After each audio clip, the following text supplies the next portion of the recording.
ఈ సమయాన్ని సిస్టర్ గారికి అందిస్తున్నాను. వారు పరిపూర్ణమైన తమ రక్షణ సాక్ష్యాన్ని పంచుకుంటూ దేవుని మాటలు మనతో పంచుకుంటారు. కరతాళ ధ్వనులతో వారిని ఆహ్వానిద్దాం.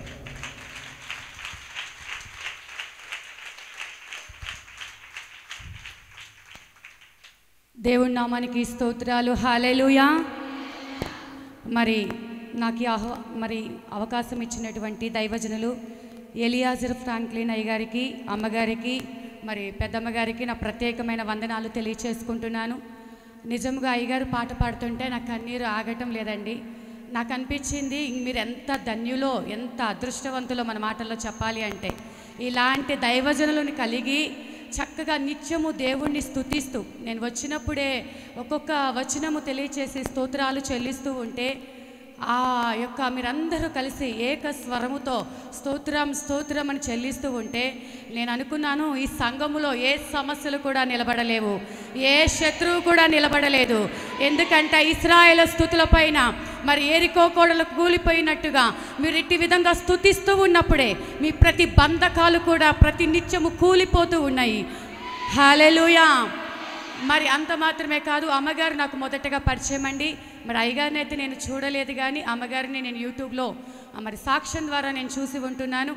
అయితే చక్కగా మామూలుగా బైబిల్ చదివారమ్మా అంటే గొప్ప గొప్ప దైవ సేవకులే ఒక్కసారేమో చదివామండి, 2 సార్లు చదివామని ఏదో మరి చెప్పకుండా ఇష్టం లేనట్టుగా, ఎందుకంటే వాళ్ళు చదవలేదు కాబట్టి అలా చెప్తున్న సందర్భాలు ఎన్నో ఉన్నాయి.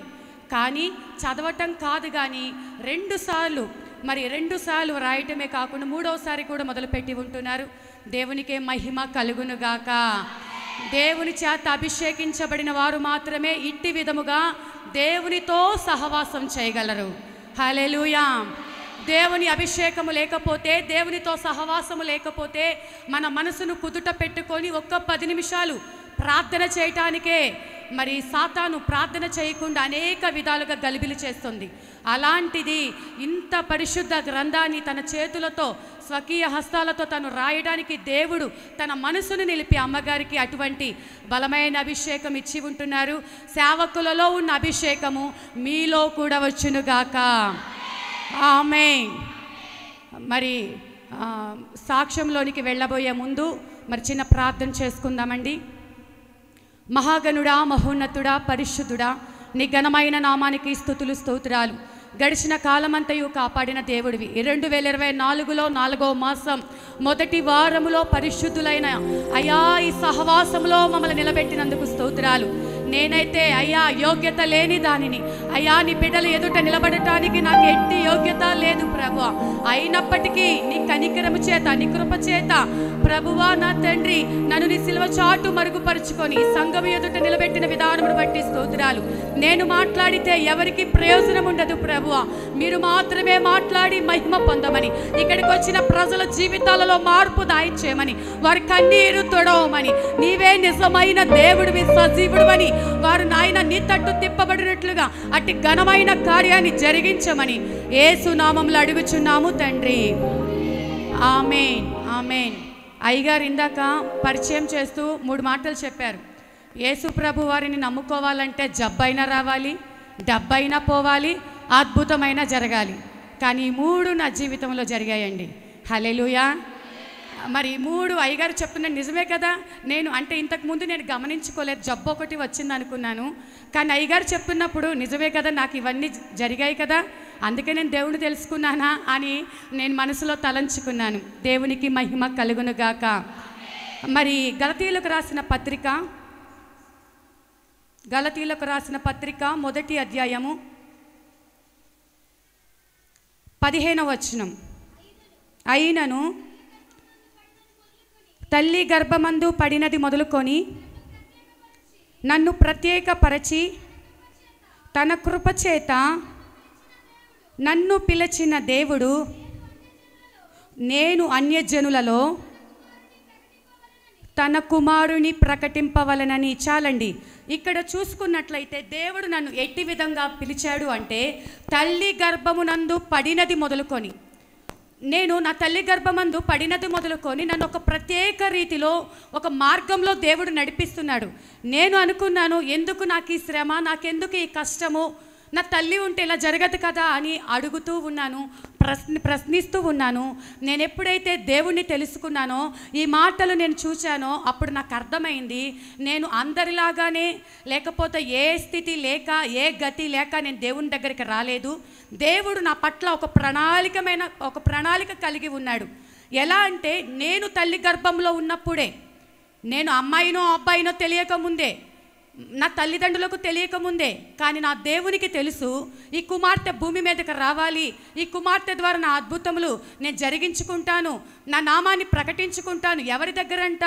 అన్యజనులలో తన కృపచేత నన్ను పిలిచి అన్యజనులలో ఆయన కుమారుణ్ణి ప్రకటించడానికి దేవాది దేవుడు నన్ను పిలిచి ఉంటున్నాడండి. హల్లెలూయా. మరి సాక్ష్యంలోనికి వెళ్ళినట్లయితే, నా పేరు అర్చనారెడ్డి అండి, నా భర్త పేరు శివరామరెడ్డి, మా పుట్టిల్లు విజయవాడ, మా అత్తగారిల్లు రాయలసీమలోని నంద్యాల. మరి మా నాన్నగారు మా చిన్నతనంలోని ఇంచుమించు నాకు 4 సంవత్సరాల వయసు ఉంటున్నప్పుడు మా నాన్నగారు విజయవాడ ఆటో నగర్లో లారీ మెకానిక్ షెడ్ కలిగి, పెద్దది, తన కింద పనివాళ్ళు కలిగి బాగా సంపాదన. ఎలా అంటే, నాకు 4 ఏళ్ల వయసు అప్పుడు మా నాన్నగారికి కారు ఉందంట, కింద పనివాళ్ళు ఉన్నారంట, ఒక ఉన్నతమైన కుటుంబం. అయితే మా నాన్నగారికి సంపాదన ఎక్కువైపోయి త్రాగుడుకు బానిసైపోయాడు. ఎప్పుడో సరదాగా త్రాగేటువంటి ఇది ఇంకా తాగకుండా ఇంటికి వచ్చేవాడు కాదు. త్రాగి రావటమే కాదు, ఇంట్లో అమ్మతో గొడవ పడటం మొదలుపెట్టాడు. నాకు అక్క, అన్నయ్య, చివరిగా నేను, మేము 3 పిల్లలం మా తల్లిదండ్రులకు. అయితే మా అమ్మగారు తరచూ తాగొచ్చి గొడవ పడుతుంటే, మరి మా నాన్నగారితో అంటుంది, ప్రతిరోజు తాగిచ్చి గొడవ పడుతున్నా, నేను చచ్చిపోతానని బెదిరిస్తూ ఉంటే, మా నాన్నగారు ఒకరోజు, రోజు ఎందుకు బెదిరిస్తావు, చస్తే చావు అని అన్నప్పుడు, ఆ రోజు మా అమ్మగారికి ఓపిక నశించి, మరి అప్పుడు 5 లీటర్ల కిరసనాయిల్ పోస్తూ ఉంటున్నారు కదండి, 5 లీటర్ల కిరసనాయిల్ పోసేసుకొని, మా అమ్మ ఉద్దేశం ఏంటంటే, చస్తానని బెదిరిస్తే ఆయనలో మార్పు రావట్లేదు, కిరసనాయిల్ పోసేసుకొని బెదిరిద్దాం అని అనుకున్నారు. చావాలని ఉద్దేశం అయితే లేదు. అయితే అలా కిరసనాయిల్ పోసుకున్న తర్వాత నాన్నతో గొడవ పడి నువ్వు చావు, ఇంకా బెదిరిస్తున్నావు ఎందుకు అని వాళ్ళిద్దరి మధ్య మరి గొడవ ఎక్కువ అవ్వటం చేత మా అమ్మగారికి విసుగు చెంది ఇంటి వెనక్కి వెళ్ళి అగ్గిపుల్ల అలా గీయంగానే, అప్పటికే చాలాసేపు నాని ఉండటం వలన ఒక బాంబు పేలినట్టుగా అగ్గిపుల్ల అలా గీయంగానే మా అమ్మ ఒంటికి నిప్పంటుకొని, ఇంటి వెనకున్న కొబ్బరి చెట్టు ఉందండి, కొబ్బరి చెట్టు అంత ఎత్తు ఎగిరి, కొబ్బరి మట్టలు కాలిపోయాయి, అంత ఎత్తు ఎగిరి కింద పడి మరి మంటల్లో కాలిపోతూ ఉంటే, అది చూసిన మా నాన్నగారికి తాగిన మత్తు వదిలిపోయి వెళ్ళి అమ్మను వాటేసుకున్నాడు. ఇటు అమ్మ పూర్తిగా కాలిపోయింది, మా నాన్నగారికి చేతులు, కాళ్ళు, శరీరం అంతా కాలిపోయాయి. ఈ సమయంలో అమ్మను తీసుకెళ్లి విజయవాడ గవర్నమెంట్ హాస్పిటల్ అడ్మిట్ చేశారు. మా నాన్నగారు భయపడి పోలీస్ కేసు అవుతుందని భయపడి పారిపోయి మా పెద్దనాన్నగారి ఊరు మచిలీపట్నం పారిపోయాడు. ఇప్పుడు అమ్మ శనివారం నైటు ఇది జరిగిందండి, ఆదివారము ఉదయం 9 గంటలకి అమ్మ చనిపోయింది. ఆ రాత్రి చనిపోయే లోపల అప్పటికి నేను ఇంకా అమ్మ దగ్గర పాలు తాగుతున్నానంట. డాక్టర్లను ఎంతో ప్రాధేయపడిందంట, నన్ను బ్రతికించండి, నాకు 3 పిల్లలు ఉన్నారు, వాళ్ళని చూసుకునే వాళ్ళు ఎవరు లేరని ఎంత కేకలు పెట్టినా డాక్టర్ల వల్ల కాలేదు. చనిపోయిన తర్వాత ఉన్న నాన్న పారిపోయాడు, అన్నయ్య ఏమో ఒక 6 ఏళ్ల బాబుగా ఉండి ఉంటాడు. కనీసం తలకొరివి పెట్టడానికి కూడా, చివరి చూపు చూడటానికి కూడా అమ్మ దగ్గరికి వెళ్ళలేని పరిస్థితి. ఎందుకు అంటే, మరి కాలిపోయినటువంటి వారి శరీరాలు ఎలా ఉంటాయో తెలుసు. మరి ఆ టైంలో బలవంతంగానే అన్నయ్య కళ్ళు మూసి అలా తలకొరివి పెట్టించారు. ఇటు నుంచి చూసుకుంటే మాకు అమ్మమ్మ తాతయ్య కానీ, నానమ్మ తాతయ్య కానీ మాకు ఎవ్వరూ లేరండి. మాకు చుట్టాలు ఎవరో మరి చాలామంది ధనవంతులు, ఉన్నతమైన కుటుంబంలో వాళ్ళు ఉన్నారు. కానీ అందరూ వచ్చి ఆ కార్యక్రమం అయిపోగానే ఎక్కడ వాళ్ళు అక్కడ వెళ్ళిపోయారు, కానీ మమ్మల్ని తీసుకెళ్ళడానికి ఎవరూ రాలేదు. అమ్మకి అన్నయ్య, తమ్ముడు, మరి మాకు 2 మేనమామలు ఉన్నారండి. మరి 2 మేనమామలు మమ్మల్ని పంచుకున్నారు. అన్నయ్య ఒక చోట, నేను ఒక చోట, మరి బాబు మగపిల్లవాడు కాబట్టి అక్కడ ఇక్కడ ఉంటూ ఉంటారని మమ్మల్ని ఆ విధంగా పంచుకోవటం జరిగిందండి. ఇలా ఉంటున్న క్రమంలో మా నాన్నగారికి చేతులు, కాళ్ళు మొత్తం కాలిపోయి తీవ్రంగా ఆ గాయాలు కోలుకోవడానికి 1 సంవత్సర కాలం పట్టిందండి. సంవత్సర కాలం పట్టిన తర్వాత అయినా మమ్మల్ని చూడటానికి వస్తున్నాడు. అప్పటికి కూడా బాగా తాగేసి వచ్చి మమ్మల్ని చూస్తున్నాడు, మమ్మల్ని చూసి అట్లా వెళ్ళిపోతూ ఉన్నాడు. ఇలాంటి పరిస్థితుల మధ్య చిన్నప్పటి నుంచి మరి ఏ అమ్మమ్మ తాతయ్యలకు అలవాటు లేని మాకు ఒక్కసారిగా అమ్మ దూరం అయిపోయింది, నాన్న ఉండి కూడా లేని స్థితిలోకి మేము వెళ్ళిపోయి ఉంటున్నాము. ఇలాంటి కన్నీటి మధ్యలో మరి నేను 3rd క్లాస్కి వచ్చానండి. మా నాన్నగారు మధ్య మధ్యలో వస్తూ ఉన్నారు, మరి తాగి వస్తున్నారు, అలాగే చూసి వెళ్ళిపోతున్నారు. అయితే ఆయన అనుకున్నారు మరి ఎలాగైనా కూడా త్రాగుడు మానేసి నా పిల్లల్ని తీసుకొని వెళ్ళి సపరేట్ ఒక ఇల్లు తీసుకొని పెట్టుకుంటాను అని మరి నల్ల బట్టల మాల ఉంటుంది కదండి, అది వేసుకున్నారు. మా ఇంట్లో అందరు గురుస్వాములండి, మరి ఆ మాల వేసుకున్నారు. అలాగైనా మందు మానేస్తాను కొన్ని రోజులు, ఆ తర్వాత పిల్లల్ని సపరేట్ తీసుకెళ్ళొచ్చు అనుకొని. కానీ వేసుకున్న కొద్ది రోజులకే మా నాన్నగారికి బుగ్గలో చిన్న పుండులాగా వచ్చింది. వేడి చేసిందేమో అనుకొని హాస్పిటల్కి వెళ్ళి మందులు వాడుతున్నాడు, తగ్గటం లేదు. నొప్పి అధికమవుతుంటే మరి టెస్ట్లన్నీ చేసి పెద్ద హాస్పిటల్కి వెళ్ళి టెస్ట్లన్నీ చేసి చెప్పిన సంగతి ఏంటంటే ఇది వేడి చేసి వచ్చిన పుండు కాదు, ఇది క్యాన్సర్ 4వ స్టేజ్లో ఉంది. మరి వెంటనే కీమోథెరపీ కానీ మరి వచ్చి తీసుకోవాలి. మరి పుట్టపర్తి కానీ గుంటూరులో కానీ వెళ్తే కనుక దీనికి సంబంధించిన కరెంటు పెట్టే మిషన్స్ ఉన్నాయి అని మరి వెళ్ళమని చెప్పారండి. ఆ మాల తీసివేసి మరి గుంటూరులో కొంతకాలం ఉంటే తర్వాత పుట్టపర్తికి వెళ్ళిపోయాడు. వెళ్ళేటప్పుడు మా నాన్నగారికి బుగ్గ ఉంది, చిన్న పుండులాగా ఏదో ఒక మొటెం వచ్చినట్టు మాత్రమే ఉంది. కానీ ఆయన కొన్ని నెలలు అక్కడ ఉండి తిరిగి వచ్చేటప్పుడు మా నాన్నగారికి బుగ్గ లేదండి. మధ్యలో ఆ పుండు కాస్త బెజ్జం పడి ఆ క్యాన్సర్ తినుకుంటూ బుగ్గ మొత్తం తినేసింది. తినటం కాదు కదా, కనీసం తాగినా కూడా కారిపోతూ ఉంది. ఇట్లా తల ఇలా పక్కకు పెట్టుకొని ఏది తాగాలన్నా కొంచెం కింద కొంచెము గొంతులో పడుతూ అలా తాగుతూ ఉండేవాడు. ఇంకా డాక్టర్లు కష్టమని చెప్పినప్పుడు తిరిగి వచ్చేసాడు. మనిషి అంత దూరంలో ఉన్నాడు అంటేనే ఒక భయంకరమైన దుర్వాసన వస్తూ ఉండేది. ఎందుకంటే ఆ యొక్క పుండులో నుంచి చీము రక్తం కారుతూ ఒక నీచు వాసనలాగా వస్తూ ఉంటే విజయవాడలో అద్దెళ్ళు కాబట్టి ఆయనను మీరు రానివద్దు మరి అని చెప్పినప్పుడు బయట నుంచే చూసి వెళ్ళిపోతూ ఉండేవారు. ఇలా ఉంటున్నటువంటి క్రమంలో ఒకరోజు అక్టోబర్ 10వ తారీఖున మా నాన్నగారు నా దగ్గరకు వచ్చారు. అక్టోబర్ 11 నా పుట్టినరోజు అండి. రేపు నీ పుట్టినరోజు కదమ్మా, నేను బయటకు తీసుకెళ్ళి గౌను కొని పెడతానంటే మరి నాన్నతో పాటు నేను వెళ్ళాను. విజయవాడ బీసెంట్ రోడ్ అంతా తిప్పి మరి నైట్ అయిపోయింది, పొద్దుపోయింది, అన్నీ తినిపించారు, తిన్నాను, కొనిపించారు, బట్టలన్నీ కొనిపెట్టారు. నాన్న చీకటి పడింది, నన్ను ఇంటి దగ్గర దింపంటే ఈ ఒక్కరోజు నాతో ఉండవా అమ్మా అని చెప్పంటే సరేనని ఉన్నాను. చాలా పొద్దుపోయింది, నాన్న నిద్ర వస్తుంది ఇంటికి తీసుకెళ్ళు అంటే విజయవాడ బస్టాండింగ్కి తీసుకెళ్లారండి. విజయవాడ బస్టాండింగ్కి తీసుకువెళ్ళి ఎవరూ తిరగని ఒక మూలకు తీసుకువెళ్ళి ఆ నేల మీద నన్ను పడుకోమంటున్నారు. అదేంటి ఇక్కడ ఎవరైనా పడుకుంటారా, చాప లేదు, బెడ్షీట్ లేదు, నేను ఇక్కడ పడుకోను, నన్ను ఇంటికి తీసుకెళ్ళిపోనానా అంటే ఈ ఒక్కరోజు నాతో ఉండవా అమ్మా అన్నారు.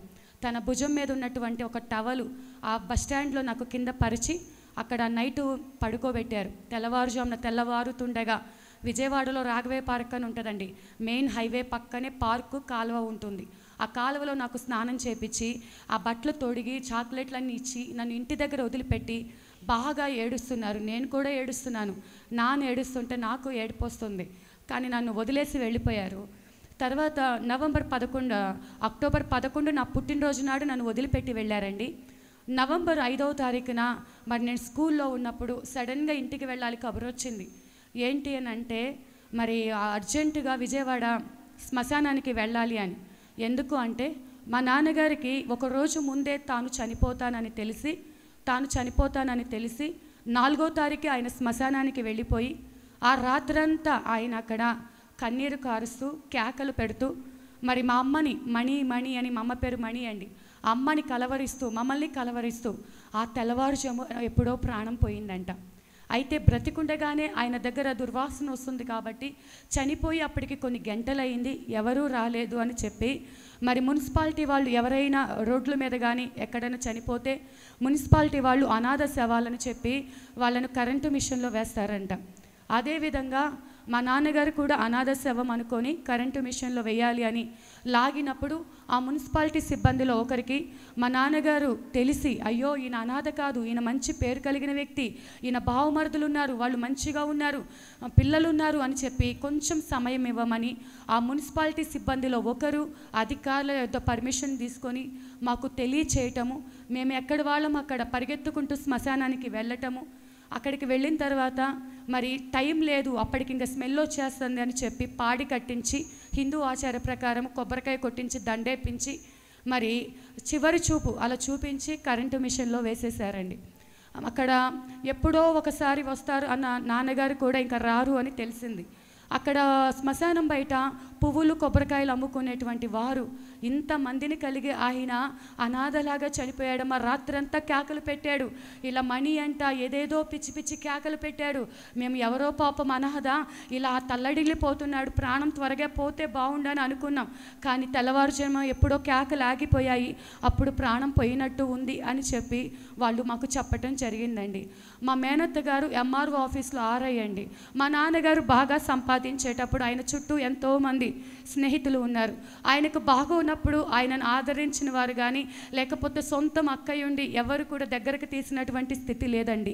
మన దగ్గర అన్నీ ఉన్నప్పుడు బంధువులైనా స్నేహితులైనా అందరూ మనవాళ్ళే అని మనతో ఉంటారు.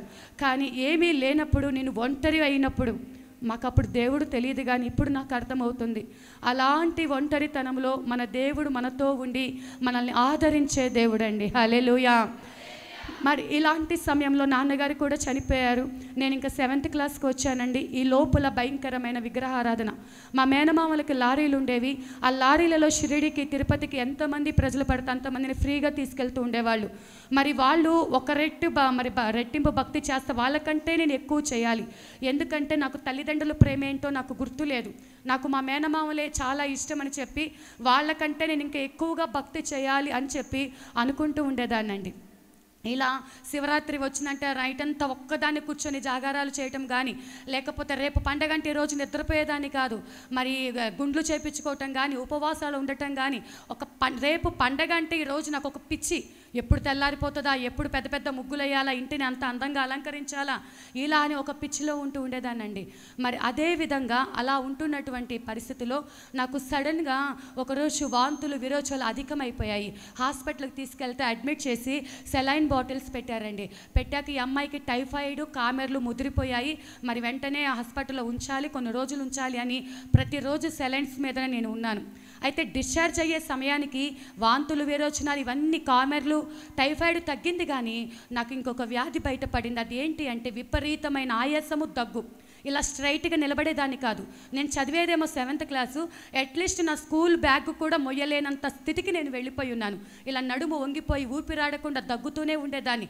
దగ్గి తిన్నదంతా కూడా వామిటింగ్ చేసుకుంటూ ఉండేదాన్ని. ఎన్ని హాస్పిటల్కి వెళ్ళినా కూడా తగ్గట్లేదు. అయితే ఒక డాక్టర్ చెప్పారు, ఈ అమ్మాయికి నార్మల్గా వచ్చిన దగ్గు ఆయాసం కాదు, ఈ అమ్మాయికి ఉబ్బసం వ్యాధి వచ్చింది, ఆస్తమా వ్యాధి. ఇంట్లో ఎవరికైనా ఉందా అంటే మా నాయనమ్మకు ఉందంట, మా మేనత్తలకు ఉందంట. అది వంశపారంపర్యంగా నాకు వచ్చింది. చిన్నప్పటి నుంచి బలంగా ఉన్నాను కాబట్టి కనపడలేదు. ఎప్పుడైతే నాకు వ్యాధుల బారిన పడి బలహీనమయ్యానో ఈ ఆయాసం బయటపడింది. అప్పటి నుంచి కూడా మరి ఎన్ని మందులు వాడిన, హోమియోపతి, నాటు మంది, మరి చేప మందు 3 సార్లు మింగాలంటారు, అలాగ చేప మందు 3 సార్లు బతికున్న చేపల్ని మింగాను, అయినా కూడా తగ్గటం లేదు. ఇలా ఉంటున్న పరిస్థితుల మధ్య మరి ఒక హాస్పిటల్కి వెళ్ళినప్పుడు అక్కడ డాక్టర్ గారు చెప్పిన మరి సంగతి ఏంటి అంటే, ఈ అమ్మాయి పరిస్థితి చాలా క్రిటికల్గా ఉంది కాబట్టి 3 ఇంజక్షన్లు చెప్తాం, అవి ఎప్పుడు వాడకూడదు, ఇలా సీరియస్గా ఉన్నప్పుడు మాత్రమే వాడాలి అని చెప్పారండి. సరేనని చెప్పి వేసేటప్పుడు చాలా నొప్పి ఉంటుంది, నువ్వు తట్టుకోవాలి అన్నారు. అంటే సరే, అప్పటికి నేను ఎన్నో ఇంజక్షన్స్ వేపించుకోవడానికి అలవాటు పడిపోయాను. ఇంజక్షన్స్ అంటే భయం లేదు, వేపించుకుంటానన్నానండి. కానీ అన్ని ఇంజక్షన్స్ లాగా కాదు, ఇవి నరానికి పెట్టేసి ఇంజక్షన్ పెట్టి 3 ఇంజక్షన్లు వేసేసరికి అరగంట సమయము, ఒకటి తర్వాత ఒకటి అవి ఎక్కేటప్పుడు హాస్పిటల్ దద్దరిల్లేటట్టు కేకలు పెట్టి. ఎందుకంటే ఆ మందు నా లోపలికి నరాల లోపల నుంచి ఎక్కడికెక్కడికి ఎక్కుతుందో నాకు అర్థమవుతుంది. భుజంలోకి వచ్చిందా, గుండెల్లోకి వచ్చిందా, కడుపులోకి వచ్చిందా, మంట తట్టుకోలేనంత కేకలు పెట్టాను. కానీ ఇంజక్షన్స్ వేసిన తరువాత కొద్దిసేపటికే నా గుండెలు తేలికైపోయాయి.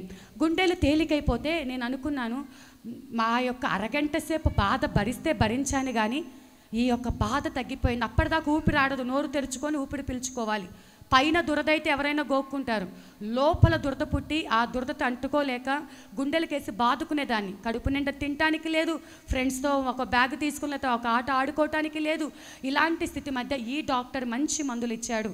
మరి నొప్పి అయినా ఒక అరగంట తట్టుకుందాం అనుకొని అప్పటి నుంచి బాగోని ప్రతిసారి ఆ ఇంజెక్షన్స్ వేయించుకుంటుంటే డాక్టర్లు అనేవాళ్ళు ప్రిస్క్రిప్షన్ లేకుండా ఇంత పవర్ఫుల్ ఇంజెక్షన్స్ వేయము అంటే నాకు అమ్మా నాన్న లేరండి అని చెప్పంగానే జాలిపడి సరే ఈసారికి వేస్తున్నాం, నెక్స్ట్ ఏమో పెద్దవాళ్ళని పిలుచుకురండి అని చెప్పేవాళ్ళు. ఈసారి ఈ డాక్టర్ తిడితే ఇంకొక డాక్టర్ దగ్గరికి, ఇంకొక కాంపౌండర్ దగ్గరికి. ఈ చిన్నపిల్లకి ఇంత ఇంజెక్షన్స్ తెలుసు కాబట్టి ముందే వాళ్ళకి అనుభవం ఉంటుంది అనుకొని ఇంజెక్షన్స్ అందరూ కంటిన్యూగా ఒకరికి తెలియకుండా ఒకళ్ళు నాకు ఇస్తూ ఉండేవాళ్ళు. ఎలా అంటే వారానికి ఆ ఇంజెక్షన్స్ లేదే వారం రోజులు మత్తుగా ఉంటుంది, బాగా తిరుగుతాను, తింటాను, మళ్ళీ వారం రోజులు కౌంట్ డౌన్, ఆ వారం తర్వాత మళ్ళీ మొదలవుతూ ఉంటుంది, మళ్ళీ ఆయాసం, మళ్ళీ బరువు, మళ్ళీ దగ్గు, ఇలాంటి స్థితి మధ్య ఎదుగుతూ ఉన్నానండి. ఇలా ఉంటున్న పరిస్థితిలో మరి నా యవ్వన కాలంలోకి నేను అడుగు పెడుతూ ఉన్నాను. మరి నా 10th ఫస్ట్ క్లాస్లో పాస్ అయితే మరి గురువారం పూట హారతి ఇస్తానని చేతిలో హారతి ఇచ్చినటువంటి దానను. మరి మా వాళ్ళు 9 రోజులు చేస్తూ ఉంటారు కదండి, వాటికి బొమ్మలను అయితే కనుక ఏ సమయానికి ఏవి పెడతారో అన్నీ మా మేనమామలు ఇస్తూ ఉండేవాళ్ళు. వాటి దగ్గర చేయాల్సినటువంటి కార్యక్రమాలన్నీ దగ్గరుండి నేనే చేస్తూ ఉండేదాన్ని. ఆ 9 రోజులు అక్కడ ఏ పలహారాలు కావాలి, ఎలా అలంకరించాలి, ఏం చేయాలి అనుకుంటూ ఇలా ఉంటూ ఉండేదాన్ని. అయితే నాకు మా మామయ్య గారు వాళ్ళంటే, పెద్ద మామయ్య గారు అంటే నాకు చాలా ఇష్టం అండి. మరి ఎందుకు అంటే మా తరచుగా నా వల్ల ఆ పెద్ద అత్తయ్య గారికి, పెద్ద మావయ్య గారికి గొడవ అవుతూ ఉండేది. అలా గొడవ అవుతూ ఉంటే నేను అనుకున్నాను, ఇక్కడ ఉంటే మరి పద్దాక నా వల్ల గొడవ పడుతున్నారు, మరి ఈ బాధ నేను ఎలా తట్టుకోవాలని చెప్పి నేను ఏడ్చానంటే మామయ్య చూశాడంటే ఇంట్లో గొడవ అయిపోతుంది అని ఏడవటానికి కూడా నాకు శక్తి లేక బాత్రూంలోకి వెళ్ళి ట్యాప్ తిప్పేసుకొని చేతులు కొరికేసుకొని బాగా ఏడ్చి మళ్ళీ మొహం కడుక్కొని ఏమీ తెలియనట్టు బయటకు వస్తూ ఉండేదాన్ని. అయితే నేను 7th క్లాస్లో ఉన్నప్పుడే మా అక్కకు పెళ్లి చేసి నంద్యాల ఇచ్చారండి. మా దగ్గర పనిచేసి మా నాన్న వాళ్ళు, మామయ్య వాళ్ళు లారీలు ఉన్నప్పుడు వాళ్ళ దగ్గర క్లీనర్గా పనిచేసేవాడు. ఆయన డ్రైవర్ అయిన తర్వాత మరి కట్నం ఏమొద్దు, మీ అమ్మాయిని మరి పెళ్లి చేసుకుంటానని చెప్పి 3 ఏళ్ల పాటు తిరిగితే ఆ విధంగా ఆయనకు మా అక్కనిచ్చి పెళ్లి చేసి రాయలసీమలోని నంద్యాలకు ఇచ్చారు. ఆ విధంగా 7th క్లాస్ అప్పటి నుంచి ప్రతి సెలవులకి నేను అక్క బావ దగ్గరికి సెలవులకి వెళ్ళి వస్తూ ఉండేదాన్ని. సెలవులకి వెళ్ళినప్పుడు నన్ను చాలా బాగా చూసుకునేవాళ్ళు. ఆయనను బావా అని కాదు కానీ మామయ్య అని పిలిచేవాళ్ళం. ఎందుకంటే నేను చిన్నప్పుడు స్నానం చేపించి అమ్మ పంపిస్తే ఆయన తుడిచి బట్టలేసి నాకు తినిపించి సైకిల్ మీద ఎక్కి తిప్పించుకునేవాడు. చిన్నప్పటి నుంచి అమ్మ ఉన్నప్పుడు మా దగ్గర బ్రతికినటువంటి వాడు. అయితే ఆయనను మామయ్య అని పిలిచేవాళ్ళం. సెలవులకి వెళ్తే నన్ను బాగా చూసుకుంటున్నారు అని చెప్పి నేను అనుకున్నాను, ఇప్పుడు యవ్వనకాల వయసు వచ్చేసరికి ఇక్కడ ఉంటే నా వల్ల అనవసరంగా వాళ్ళు గొడవలు పడుతున్నారు, నేను మా అక్క బావ దగ్గరికి వెళ్తే వాళ్ళు నన్ను బాగా చూసుకుంటున్నారు, ఈసారి సెలవులు వచ్చినప్పుడు అక్క దగ్గరికి వెళ్ళిపోదాం, వస్తానని చెప్తాం కానీ తిరిగి రాకూడదు అనుకొని మనసులో ఒక తీర్మానం చేసుకొని నంద్యాల వెళ్ళిపోవటం జరిగిందండి. నంద్యాల వెళ్ళిన తర్వాత సెలవులు అయిపోయినాయి. మేనమామలు ఫోన్లు చేస్తున్నారు, అమ్మ వయసు వచ్చిన ఆడపిల్లవి, అక్క బావ దగ్గర ఉండకూడదు, వచ్చేసేయని చెప్తే వాళ్ళతో ఫోన్ మాట్లాడి నేను రాను అని చెప్పే ధైర్యం లేక సైగలు చేసి మీరే చెప్పండి, నేను రానని చెప్పండి అని వాళ్ళతోనే చెప్పించాను. చివరిగా వాళ్ళు చేసి విసిగిపోయి మా అక్క సరే మావయ్య నేను చూసుకుంటాను, నా దగ్గర ఉంటుందిలే అని వాళ్ళకి నచ్చ చెప్పినప్పుడు నేను మా అక్క బావ దగ్గర ఉండి స్కూల్లో టీచర్గా పనిచేస్తూ 40 మంది పిల్లలకి ట్యూషన్ చెప్పుకుంటూ 1 సంవత్సర కాలం పాటు ఇంకా నేను చేసే పూజలు అధికం చేసి ఇది కదా నిజమైన సంతోషం, ఇప్పుడు నాకు స్వేచ్ఛ, నేను ఇష్టం వచ్చినట్టు ఉండొచ్చు అనుకొని యవ్వన కాలంలో అందరూ అనుకున్నట్టుగా నేను కూడా మరి తప్పుగా ఆలోచన చేశానండి. అలా ఉంటున్నటువంటి పరిస్థితుల మధ్య సంవత్సర కాలం తర్వాత మళ్ళీ నాకు కన్నీరు మొదలైంది. ఎలా అంటే చిన్నప్పటి నుంచి నన్ను ఎత్తుకొని పెంచినటువంటి బావ నా పట్ల అసభ్యంగా ప్రవర్తించడం మొదలుపెట్టారు. ఇక్కడి నుంచి తప్పించుకొని మరి మా మావయ్యకి ఇబ్బంది కలగకూడదు అనుకొని అక్కడి నుంచి దాటి అక్క బావ దగ్గరకు వస్తే ఇప్పుడు ఇక్కడ చూస్తే పరిస్థితి ఇలా ఉంది, ఇప్పుడు నేను ఎక్కడికి వెళ్ళాలి, మళ్ళీ అక్కకి చెప్తే అక్కకి మళ్ళీ వాళ్ళకి గొడవలు అయిపోతాయి, ఇక్కడికి వచ్చి నేను గొడవలు పెట్టిన దాన్ని అయిపోతాను అని చెప్పి ఏం చేయాలో అర్థం కాక నా స్నేహితురాలతో ఈ విషయం చెప్పుకొని స్కూల్లో పనిచేసే స్నేహితురాలతో చెప్పుకుంటూ ఉన్నప్పుడు అదే సమయంలో నా భర్త శివరామరెడ్డి గారి వాళ్ళ ఇంట్లో మా అక్క వాళ్ళు రెంటుకుంటూ ఉండేవారండి. ఆయన నా చిన్నప్పటి నుంచి అంటే మా అక్క పెళ్ళైనప్పటి నుంచి నా 7th క్లాస్ అప్పటి నుంచి వాళ్ళ ఇంటి వారందరూ నన్ను చూస్తున్నారు. అయితే ఆయన నన్ను పెళ్లి చేసుకోవాలని ఎప్పటి నుంచో మా అక్క బావల్ని అడుగుతున్నారంట. ఆ విషయం మా బావ అయితే ఆయనకి పెళ్లి చేసే ఉద్దేశం లేక మా వాళ్ళకి చెప్పలేదు. అయితే నీ స్కూల్లో ఉన్నప్పుడు సడన్గా ఇప్పుడు శివరామరెడ్డి గారు వాడి బావలు వాళ్ళు అందరూ కూడా రిలేటివ్స్ పెద్ద మనుషులు అందరూ ఒక 10 మంది స్కూల్ దగ్గరకు వచ్చి నన్ను పిలిపించారు. ఏంటండి తెలుసు, వాళ్ళందరూ నాకు తెలుసు, ఏంటండి ఇలా వచ్చారు అంటే పెద్దవాళ్ళు మాట్లాడుతున్నారు, నా భర్త వాళ్ళ మరి అన్నయ్యలు బావలు మాట్లాడుతున్నారు, మా అబ్బాయి నిన్ను ఇష్టపడ్డాడంటమ్మా, ఆల్రెడీ మీ పెద్దవాళ్ళతో మాట్లాడాము, వాళ్ళేమో ఏం రిప్లై ఇవ్వట్లేదు, ఇప్పుడు మా అబ్బాయి ఏమో నిన్నే పెళ్లి చేసుకుంటా అంటున్నాడు, నీకు ఇష్టమైతే నువ్వేం కట్నం తేకపోయినా పర్లేదు, నీకేదో ఒంట్లో బాగోదంటే అయినా కూడా పర్లేదు, నువ్వు ఇష్టమని ఒక్క మాట చెప్పు, నీకు అమ్మ నాన్న లేరంటే అయినా పర్లేదు, నీ పేరు మీదే ఇల్లు రాసిస్తాము, నీ పేరు మీదే మేము ఎదురు నీకు బంగారం అంతా చేపిస్తాం, నీకే ఇస్తాము అని నాకు చెప్పినప్పుడు వెంటనే నా స్నేహితురాలు, నేను ఇది నీకు దేవుడే పంపించాడు, నువ్వు ముందు ఆ ఇంట్లో నుంచి బయటపడాలి, నీకు దేవుడే పంపించాడు అనుకొని మరి సంతోషపడి ఇంకా వెనక ముందు ఏమీ ఆలోచించకుండా పక్కకెళ్ళి మాట్లాడుకొని వచ్చి, నాకు ఇష్టమేనండి ఈ పెళ్ళి నేను చేసుకుంటాను అన్నాను. ఈ రోజు వచ్చి మాట్లాడి వెళ్ళారు. 3 రోజుల్లో మరి రాయలసీమ ఫ్యాక్షనిజం టైప్లో వ్యాన్లన్నీ వేసుకొని వచ్చి నన్ను వ్యాన్ ఎక్కమంటున్నారు. ఎక్కడికంటే ఈరోజు నీ పెళ్ళి, ఈరోజు వస్తేనే పెళ్లి చేస్తాం, నువ్వు చెప్పావుగా ఇష్టమని, మేము అన్ని ఏర్పాట్లు చేసుకొని వచ్చామని వ్యాన్ ఎక్కమన్నారు. అయిష్టంగానే నేను ఎలాగైనా బయటపడాలి అనుకొని వాళ్ళతో పాటు వెళ్ళాను. శ్రీశైలంలో మా మ్యారేజ్ మరి హిందూ ఆచార ప్రకారము మ్యారేజ్ అయిందండి.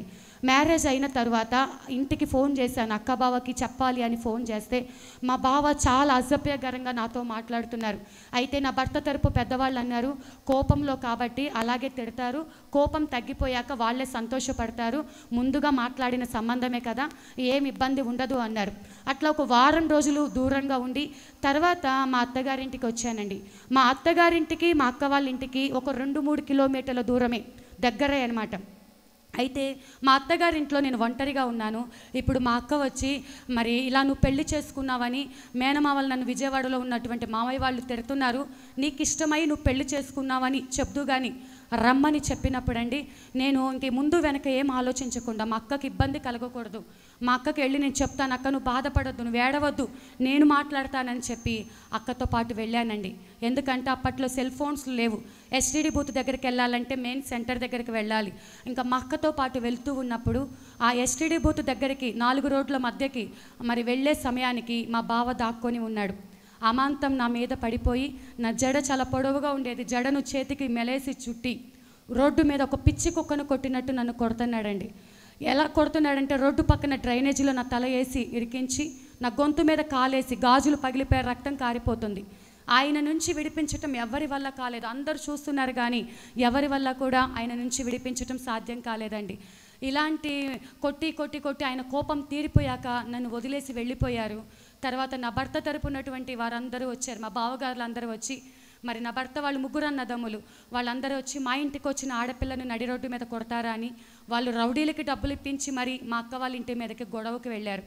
అయితే ఇంట్లో సామానన్నీ పగలగొట్టి మా బావను కొట్టబోతే మా అక్క అడ్డు రావటం, మా అక్క తల పగిలి కుట్లు పడటం జరిగిందండి.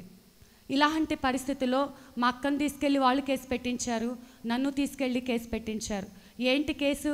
ఆ అమ్మాయి ఇలా వెళ్ళిపోయి పెళ్లి చేసుకుందంట, అక్క బావను కొట్టించిందంట అని చెప్తుంటే అప్పటిదాకా మా మేనమామలు పెంచిన క్రమం ఏంటంటే ఎంత మోటార్ ఫీల్డ్ అయినా ఆడపిల్ల బయటకు రాకూడదు, కనీసం టీ ఇవ్వడానికి కూడా ఎంతసేపు ఉన్న లోపల మాత్రమే ఉండాలని ఎంతో జాగ్రత్తగా పెంచారు. నేనున్న పరిస్థితి నుంచి బయటపడటం కోసమే నేను ఇక్కడికి వచ్చాను తప్ప ఇంతమంది మగవాళ్ళు, ఎస్ఐ గారు, సిఐ గారు, పోలీసు వాళ్ళందరూ ఏంటి కేసు అని నా గురించి మాట్లాడుకుంటుంటే నేను కన్నీరు కారుస్తూ కనీసం నిలబడటానికి కూడా శక్తి లేదు. నేను మరి తిన్న దెబ్బలను బట్టి కనీసం ఉమ్మి కూడా మింగలేని పరిస్థితిలో, నిలబడటానికి ఓపిక లేని పరిస్థితిలో మా అక్క వైపు చూస్తే మా అక్క నా ముఖం మీద ఉమ్మి వేసిచ్చి, నీ వల్ల ఇదంతా జరిగింది, పోనీలే అని నిన్ను ఇంట్లో తీసుకొచ్చి పెట్టుకున్నందుకు మాకు ఇదంతా జరిగింది అని చెప్పి మా అక్క నన్ను చూసి అసహించుకున్నప్పుడు మరి నాకు ఇప్పుడు అర్థమవుతుందండి, ఎలా అంటే ఒంటరి దాన్ని అయిపోయాను.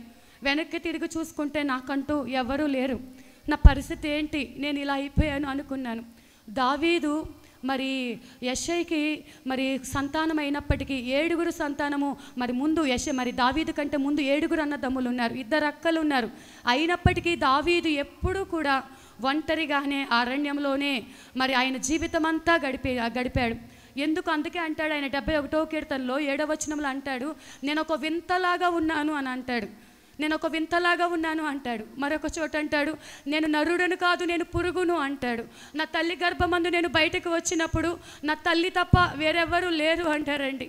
నిజముగా అంతకంటే భయంకరమైన స్థితిగతుల మధ్య నేను ఉంటున్నప్పుడు నేను కన్నీరు కారుస్తూ ఈ పరిస్థితి నుంచి నేను ఎలా బయటపడాలి అనుకుంటూ కేసులు అయ్యాయి. వాళ్ళది ఎఫ్ఐఆర్ బుక్ అయింది, మాది ఎఫ్ఐఆర్ బుక్ అయ్యింది, కేసులకు తిరగాలి అని చెప్పారండి. ఆ రోజు నన్ను ఇంటికి తీసుకువెళ్ళి నేను మంచం ఎక్కిన నేను ఇంకా తర్వాత దిగలేదండి.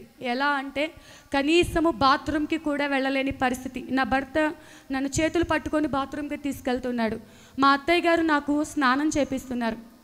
నేను తినాలన్నా కూడా తినలేని పరిస్థితి. ఒక ఇడ్లీ తినిపిస్తే మరి తినగలిగేదాన్ని, లేదంటే ఇంకా అలా తినకుండా ఉండేదాన్ని. నోరు మూస్తే ఊపిరాడదు. ఆ మంచం మీద పడుకున్నటువంటి నేను నోరు తెరుచుకొనే ఉండాలి. నోరు తెరుచుకొని అలాగా ఆకాశంలో చూసుకుంటూ అలా గట్టిగా అని గాలి పీల్చుకుంటే తప్ప నాకు ఊపిరి లోపలికి అందేది కాదు. అప్పటిదాకా నేను చిన్నప్పటి నుంచి వాడిన ఇంజక్షన్లు పనిచేయటం మానేశాయి. ఎన్ని ఇంజక్షన్లు వేసినా, ఎన్ని హాస్పిటల్కి తిరిగినా నాలో మార్పు రావట్లేదు.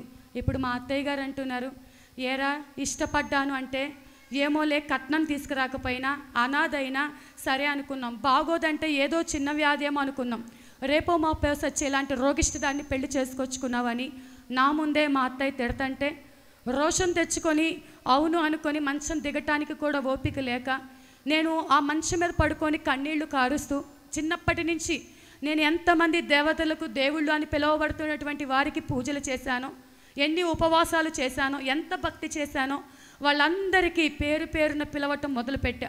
సోమవారం వీళ్ళకి చేశాక, బుధవారం కదా, గురువారం కదా, ఏ రోజు ఎవరికి ప్రత్యేకమైనటువంటి భక్తి నేను చేశానో వాళ్ళని పేర్లు పెట్టి పిలవడం మొదలుపెట్టాను. చాలా రోజులు పిలిచాను, ఎక్కడా జవాబు రాలేదు. ఎన్ని హాస్పిటల్ తిరిగినా స్వస్థత లేదు. నాకు ఒకటి అర్థమైంది, నేను పూజించిన వాళ్ళు ఎవ్వరికీ నన్ను బ్రతికించటం చేత కాదని అర్థమైంది. ఇంకా నేను చివరికి అనుకున్నా, నేను ఒకటే అడుగుతున్నాను, నన్ను బ్రతికించటం మీకు చేత కాదని నాకు తెలిసింది, కనీసం నన్ను చంపండి. మా అమ్మ మా నాన్న ఎలాగో నన్ను వదిలేసి వెళ్ళిపోయారు, నన్ను కూడా చంపండి. చిన్నప్పటి నుంచి తల్లిదండ్రుల ప్రేమకు నోచుకోలేక ఎన్నో కష్టాల మధ్యలో ఇలా పెరిగి ఉన్నాను. కనీసము నన్ను ఇష్టపడి పెళ్లి చేసుకుంటా అన్న ఆ వ్యక్తితో అయినా నేను సంతోషంగా ఉండాలి అంటే అక్కడ కూడా నేను సంతోషాన్ని నోచుకోలేకపోయాను. నా కళ్ళ నిండా కన్నీళ్ళే, నా బ్రతికింతే, నా స్థితి ఎప్పుడు మారదు, నేను ఇంతే, నా జీవితమే ఇంత, ఇంకా నన్ను ఎలా చనిపోవాలో నాకు అర్థం కావట్లేదు, నన్ను చంపమని నేను పూజించిన వాళ్ళని అడగటం మొదలుపెట్టానండి. కానీ దానికి కూడా ఎక్కడ జవాబు రాలేదు. అయితే ఒక హాస్పిటల్కి వెళ్ళినప్పుడు మరి అక్కడ ఉన్న డాక్టర్ చూసి, చిన్నపిల్ల చూస్తుంటే బాధ అనిపిస్తుంది, అయితే మా వల్ల అయితే కాదు కానీ హైదరాబాద్లోని మాసప్ ట్యాంక్ దగ్గర మహావీర్ హాస్పిటల్ ఉంది, అక్కడికి వెళ్ళండి, అక్కడ బొంబాయి నుంచి ఒక డాక్టర్ వస్తారు, మరి ఆయనతో కలిస్తే మీకు ఏదైనా ఫలితం ఉండొచ్చు, మీరు వెళ్తానంటే ఆయన అపాయింట్మెంట్ మేము తీసుకుంటామని అక్కడ లోకల్ డాక్టర్ మా కోసం అపాయింట్మెంట్ తీసుకున్నారండి. అపాయింట్మెంట్ తీసుకున్నాక నాకు వెళ్తుంటే ఒక సంతోషం, ఒక పెద్ద డాక్టర్ని కలవబోతున్నాను, మరి ఇక్కడ ఏ డాక్టర్ నన్ను బాగు చేయలేకపోయాడు, మరి ఆ డాక్టర్ని కలిస్తే ఖచ్చితంగా నేను బాగుపడతానని నమ్మి సంతోషంగా వెళ్ళాము. అక్కడికి వెళ్ళిన తర్వాత నాకు డాక్టర్లు టెస్ట్ చేసి అన్నీ నాతో మాట్లాడుతున్నారు, ఏం తినేదానివి, ఏం చేసేదానివి, ఏం వాడేదానివి. సరేలే, ఇంజక్షన్ వేసే ముందు మాట్లాడించటం పేషెంట్లకి డాక్టర్లకు అలవాటు, అలాగే మాట్లాడిస్తున్నారేమోలే అనుకుని వాళ్ళు అడిగిన ప్రతి ప్రశ్నకు నేను జవాబు చెప్పాను. అయితే అన్ని పరీక్షలు చేసిన తర్వాత నన్ను అలా పక్కన కూర్చోబెట్టి నా భర్తతో, ఒక ముస్లిం డాక్టర్ అండి, ఆయన పెద్ద వయసు కలిగి తెలుగు వచ్చే రాక మాట్లాడుతున్నాడు, ఎంతకాలం అయిందిరా పెళ్ళయ్యి అన్నాడు నా భర్తని. అంటే 3 నెలలైంది అని. అంటే ఏంటి ఇలాంటి అమ్మాయిని పెళ్లి చేసుకున్నావు అన్నాడు ఆ డాక్టర్.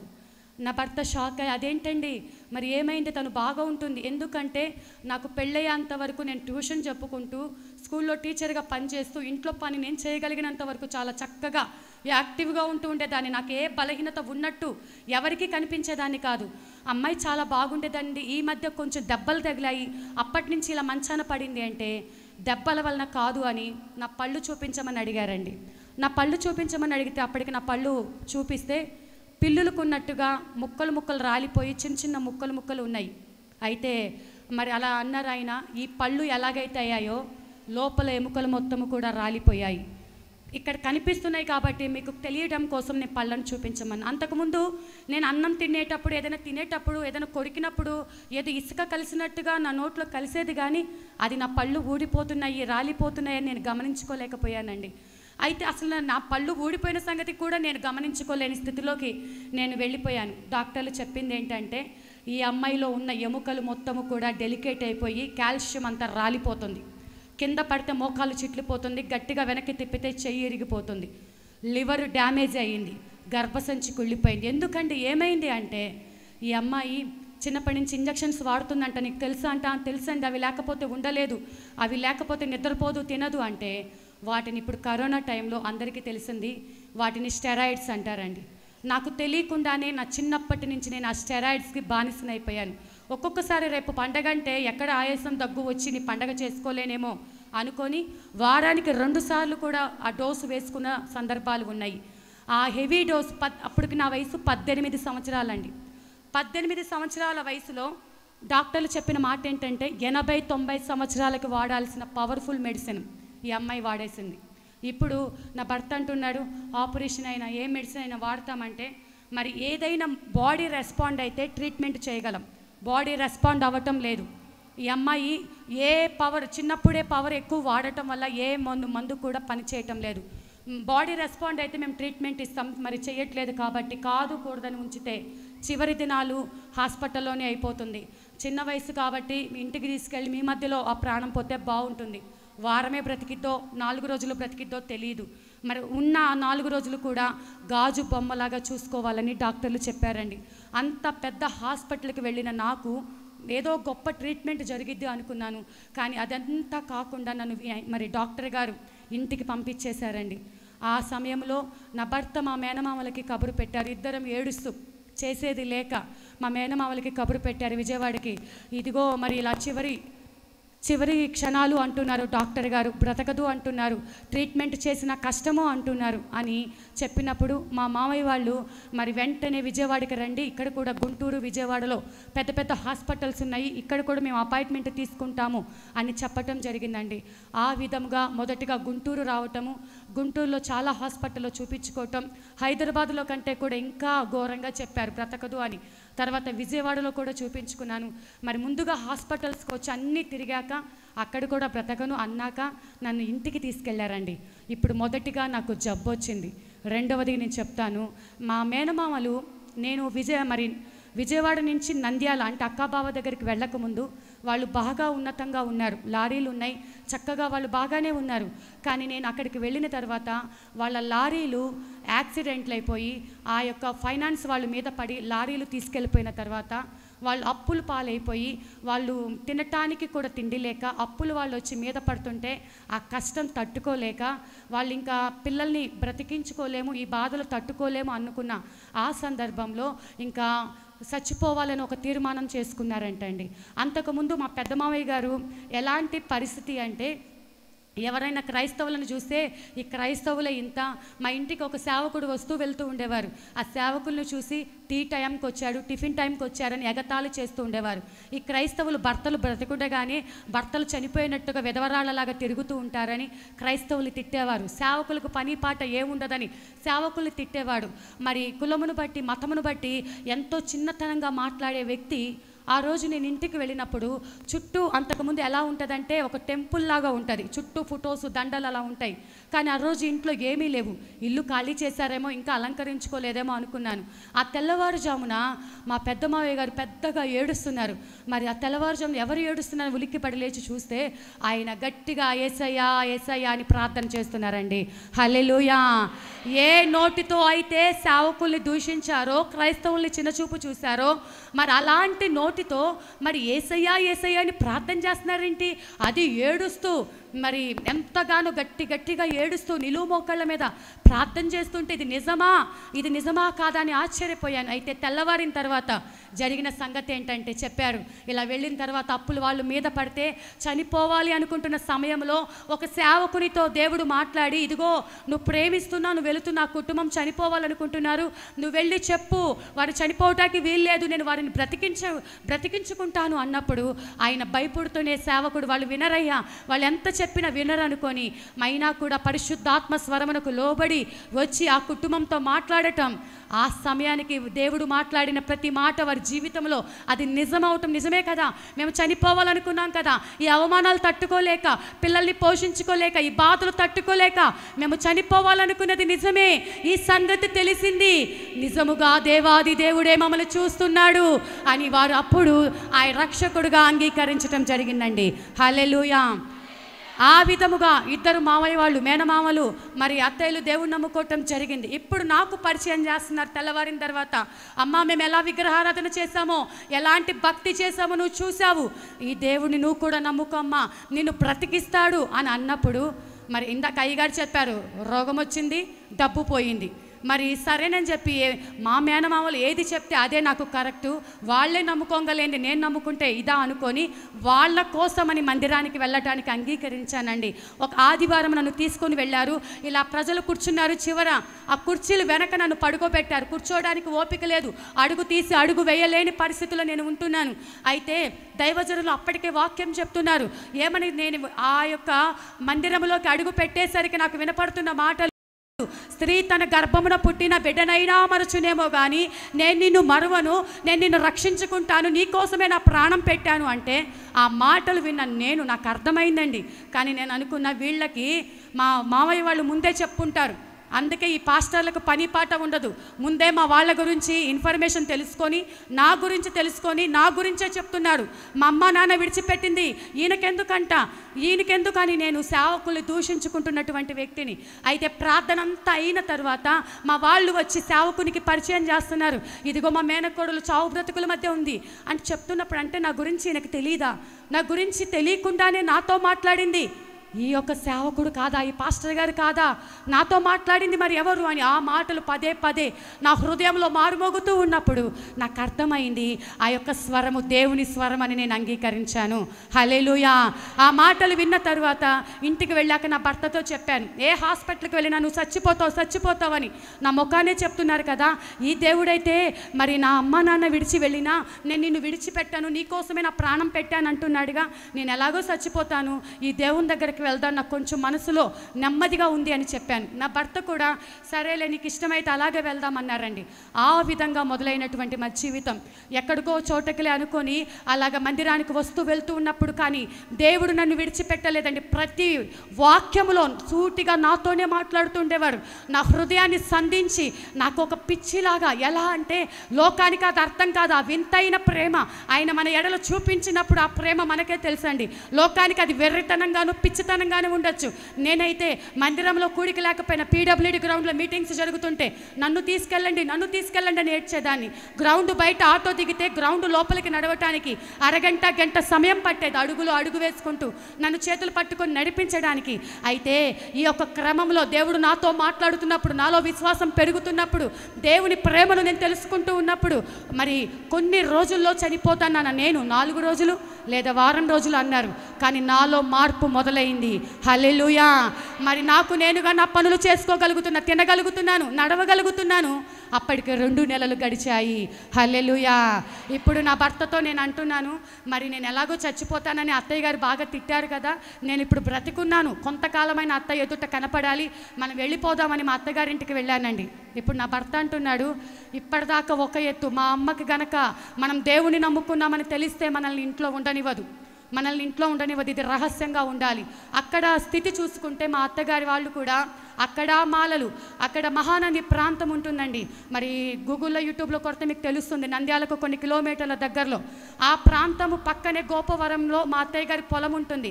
అక్కడ దానికి సంబంధించినటువంటి లింగము దొరికిందని ఆ తర్వాత దానిని గవర్నమెంట్ వారు స్వాధీనం చేసుకున్నారు. ఇప్పటికీ కూడా మా అత్తయ్య గారి వాళ్ళ తాత ముత్తాతలు, ఆ యొక్క బంధువులందరూ ఆ సమయం వచ్చిందంటే ప్రతి సంవత్సరము ఆ యొక్క ఉత్సవాలు లాగా చేసి భోజనాలు పెడుతూ ఉంటారు. అక్కడ ఇంట్లో అంతేకాదు, మా ఇంట్లో చూసుకుంటే ఈశ్వర్ రెడ్డి, సాంబశివారెడ్డి, శివశంకర్ రెడ్డి, శివరామిరెడ్డి, శివమ్మ అంతా కూడా ఆ భక్తులు. అలాంటి స్థితి. మరి అక్కడ క్రైస్తవులు అంటే కుర్చీలో కూర్చోకూడదు, ఈ ప్లేట్ కాదు, ఈ గ్లాస్ కాదు, ఇక్కడ గుమ్మం దాటి లోపలికి రాకూడదు, అక్కడ దాకే హద్దు అని పెట్టేటువంటి కుటుంబం. ఆ కుటుంబంలోకి ఇప్పుడు దేవుని నమ్ముకొని నేను అడుగు పెడుతున్నాను. నా భర్త అన్నాడు ఇది రహస్యంగా వెళ్ళాలి అని. ఇప్పుడు నేను నా భర్త సంతోషంగా ఉంటే మా అత్తయ్య ఆమె కూడా సంతోషపడుతుంది. అయితే ఇప్పుడు అబద్ధాలు చెప్తున్నాము, సినిమాకి వెళ్తున్నాం, ఐస్ క్రీమ్ పార్లర్కి వెళ్తున్నాం, ఫ్రెండ్ ఇంటికి వెళ్తున్నాం అని అబద్ధాలు చెప్పి దేవుని మందిరానికి వెళ్తూ ఉండేవాళ్ళమండి. హల్లెలూయా. కొన్ని నెలలు గడిచింది. అయితే నాకు ఒక్కటి అర్థమైంది, ఒకవేళ నేను ఎప్పుడు చనిపోతానో నాకు తెలియదు, నా ఆయుష్ కాలం ఎంతో నాకు తెలియదు, కానీ ఇప్పుడు నేను చనిపోతే నా ఆత్మ నరకానికి వెళ్ళిపోతుంది, నా ఆత్మ దేవునికి అప్పగించాలని ఒక గుడ్ ఫ్రైడే రోజు పొద్దుటి నుంచి ఉపవాసం ఉండి దేవుని సన్నిధిలో అప్పగించుకొని నేను నా భర్త ఇంట్లో తెలియకుండా, అప్పటికి నాకు లోతైన భక్తి కూడా తెలియదండి, కాకపోతే కాకపోతే నా ఉద్దేశం ఏంటంటే నేను సడన్గా చనిపోతే నా ఆత్మ నరకానికి వెళ్ళిపోతుంది. ఆ ఉద్దేశం మాత్రమే నాకు తెలుసు. నేను నా భర్త మరి రహస్యంగా రక్షణ పొందాం. రక్షణ పొందిన తర్వాత ఇప్పుడు బొట్లు పెట్టుకోకూడదు. అంతకుముందు మా అత్తయ్య గారిని నమ్మించడానికి ఇటు పూజలు చేసినట్టుగాను బొట్లు పెట్టుకున్నట్టుగాను నటిస్తూ ఉండేదాన్ని. ఇప్పుడు నాకు రోషం వచ్చింది. చిన్నప్పటి నుంచి అనవసరంగా నేను ఎన్నో శ్రమలు అనుభవించా. ఇప్పుడు నీ కోసం నేను అనుభవిస్తాను, ఎంత శ్రమైనా నేను తట్టుకుంటానని. మా అత్తయ్య గారికి తెలిసింది మేము బాప్తిసం తీసుకున్నాం, దేవుణ్ణి నమ్ముకున్నామని. ఇప్పుడు ఆమె అంటున్నారు, నిన్న మొన్నటిదాకా అనాథ రోగిష్టిది, కట్నం తీసుకురాలేదు, ఇప్పుడేమో తక్కువ కులం దేవుని తెచ్చి ఇంట్లో పెట్టిందని తిడుతుంటే ఒకటే అనుకున్నా, ప్రభువా నువ్వు మా కోసం ఎలా భరించావో అంత శక్తి అయితే నాకు లేదు, కానీ నేను తట్టుకోగలిగేంత శక్తిని నాకు ఇవ్వు, అన్నిటికీ ఓర్పుగా నేను సహించే అంత శక్తిని నాకు ఇవ్వు అని నేను ప్రార్థన చేసుకుంటే ఎలాగో తెలిసింది. కానీ ఇంటి దగ్గర మీటింగులు పెట్టియటం, ఇంటికి సేవకుల్ని పిలిపించటం, ప్రార్థనలో ముందుకు సాగుతూ మేమున్న సంఘం 10,000 మంది సంఘం అండి, యేసు కృపా మినిస్ట్రీస్ నంద్యాల. అయితే ఆ సంఘంలో అతి తక్కువ కాలంలోనే నేను చక్కగా పరిచర్య చేస్తున్నానని ఉదయాన్నే 3 ఆరాధనలు జరుగుతూ ఉంటే, ప్రతి వారం భోజనాలు పెడుతూ ఉంటే పొద్దున్నే వెళ్ళిపోయి 3 ఆరాధనలకు ఉండి భోజనాలు పెడతంటే ఆ ప్లేట్లన్నీ కడిగి మందిరం అంతా శుభ్రం చేసి సాయంకాలం వరకు అక్కడే ఉండి వచ్చేదాన్ని. అక్కడే ఏ పని అప్ప చెప్తే సేవకులు ఆ పని చేసుకుంటూ ఉండేదాన్ని. సేవకులు ఇప్పుడు నన్ను అంటున్నారు, అన్య కుటుంబం నుంచి వచ్చి ఎంత విశ్వాసంగా ఉంటుందని. నాకు గృహాలు దర్శించే బాధ్యత అప్పగించారు. ఎంత మంచిదో ఎంత ఇదో అని పొగుడుతుంటే నేను అనుకున్నా, సేవకులే నన్ను పొగుడుతుంటే ఇంక నేను ఎంత మంచిదానిని, నేను ఎంత ప్రార్థనా పరురాల్ని, నేను నాలో ఇంకా ఏ లోపం లేదు, నాలో ఏ తప్పు లేదు అనుకుంటూ ఉన్నానండి. ఇలా సాగిపోతున్నటువంటి సందర్భము. అయితే ఇలా గడుస్తున్న సమయంలో నాకు ఇంకొక వ్యాధి ఉందండి. నాకు చాలా జబ్బులు ఉన్నాయి, చెప్పుకుంటూ ఉంటే ఆ యొక్క జబ్బులు వివరించలేను. కానీ ఉన్న జబ్బుల్లో ఒకటి రక్తస్రావ వ్యాధి. ఎందుకంటే ఆ యొక్క హైదరాబాద్లో డాక్టర్ చూసి చెప్పింది గర్భసంచి కుళ్ళిపోయింది అని చెప్పారు కదా, దాని ప్రాబ్లం చేత మరి ఒక స్త్రీకి నెలలో ఆ 2-3 రోజులు ఆ యొక్క సమయం వచ్చినప్పుడు, ఆ నెలసరి సమయం వచ్చినప్పుడు బాధ ఉంటుంది. కానీ నేను నెలలో 2-3 రోజులు మాత్రమే ఫ్రీగా ఉండేదాన్ని. ప్రతిరోజు బ్లీడింగ్ అవుతూ ఉండేది. అయితే నా విశ్వాసం ఏంటంటే నే బ్రతికున్నాగా ఇది ఒక జబ్బు కాదు, నా శరీరంలో ఒక మూల ఒక పడి ఉంటుందని నేను దాని గురించి ఆలోచించలేదు. అయితే సరిగ్గా 4 సంవత్సరాలు గడిచాయి. మా అత్తయ్య గారు ఇప్పుడు నేను ఆదివారం ఆరాధనకి వెళ్ళాలని సిద్ధపడుతున్నాను. నా భర్తతో అంటున్నారు, నేను వినలేదు అనుకొని, ఈ పిల్లకి ఎలాగో పిల్లలు పుట్టరు, నువ్వు పెళ్లి చేసుకోమంటే చేసుకోవు, లేకపోతే ఎక్కడైనా అనాథ పిల్లలనైనా తెచ్చి పెంచుకో అని చెప్పేసి ఇట్లా తిడుతూ ఉంటే అప్పటిదాకా భరించినటువంటి నాకు ఇంకా భరించే శక్తి లేక వెళ్ళేది నా తండ్రి ఇంటికి కాబట్టి వచ్చేసా. మీరు ఎవరైనా గొడవలు పడితే పుట్టింటికి వెళ్ళిపోతారు కదండి, అదేవిధంగా నేను ఆ బాధ తట్టుకోలేక నా తండ్రి ఇంటికి వచ్చి ఈ బలిపీఠం దగ్గర ఉండి అక్కడే కన్నీరు కారుస్తూ నేను ఏడవటానికి కన్నీళ్లు కారిపోతూ ఉన్నాయి. కానీ మాట్లాడటానికి నా నోటి మాట రావటం లేదు. ఏడుస్తున్నాను మనసులో ఆత్మతో దేవునికి చెప్తున్నాను. చిన్నప్పటి నుంచి నేను పడిన కష్టాలు, తల్లిదండ్రులు లేక యవ్వన కాలంలో కనీసం ఇప్పటికైనా నేనైతే నీలో ఆనందిస్తున్నాను ప్రభు, నువ్వు అన్నావుగా నీ తల్లిగా తండ్రిగా ఉంటా అన్నావుగా, చనిపోయి మరి కుళ్ళిపోయిన నా శరీరాన్ని తిరిగి జీవింపచేసావుగా. ఒకవేళ డాక్టర్ల మాట నిజమో అంటే గనక, డాక్టర్లు చెప్పింది కరెక్ట్ అనుకుంటే గనక నేను ఎప్పుడో చనిపోవాలి. నన్ను 4 ఏళ్ళు బ్రతికించావు, కుళ్ళిపోయిన నా శరీరంతో 4 ఏళ్ళు బ్రతకటానికి నువ్వు అవకాశం ఇచ్చావు. ఇప్పుడు కుళ్ళిపోయిన నా గర్భాన్ని మీరు తెరువుటకు సర్వశక్తిమంతుడు. హల్లెలూయా. నేను ఆత్మలో ప్రార్థన చేస్తున్నా, నాకు దేవుడు ఇంకా జ్ఞాపకం చేస్తున్నాడు.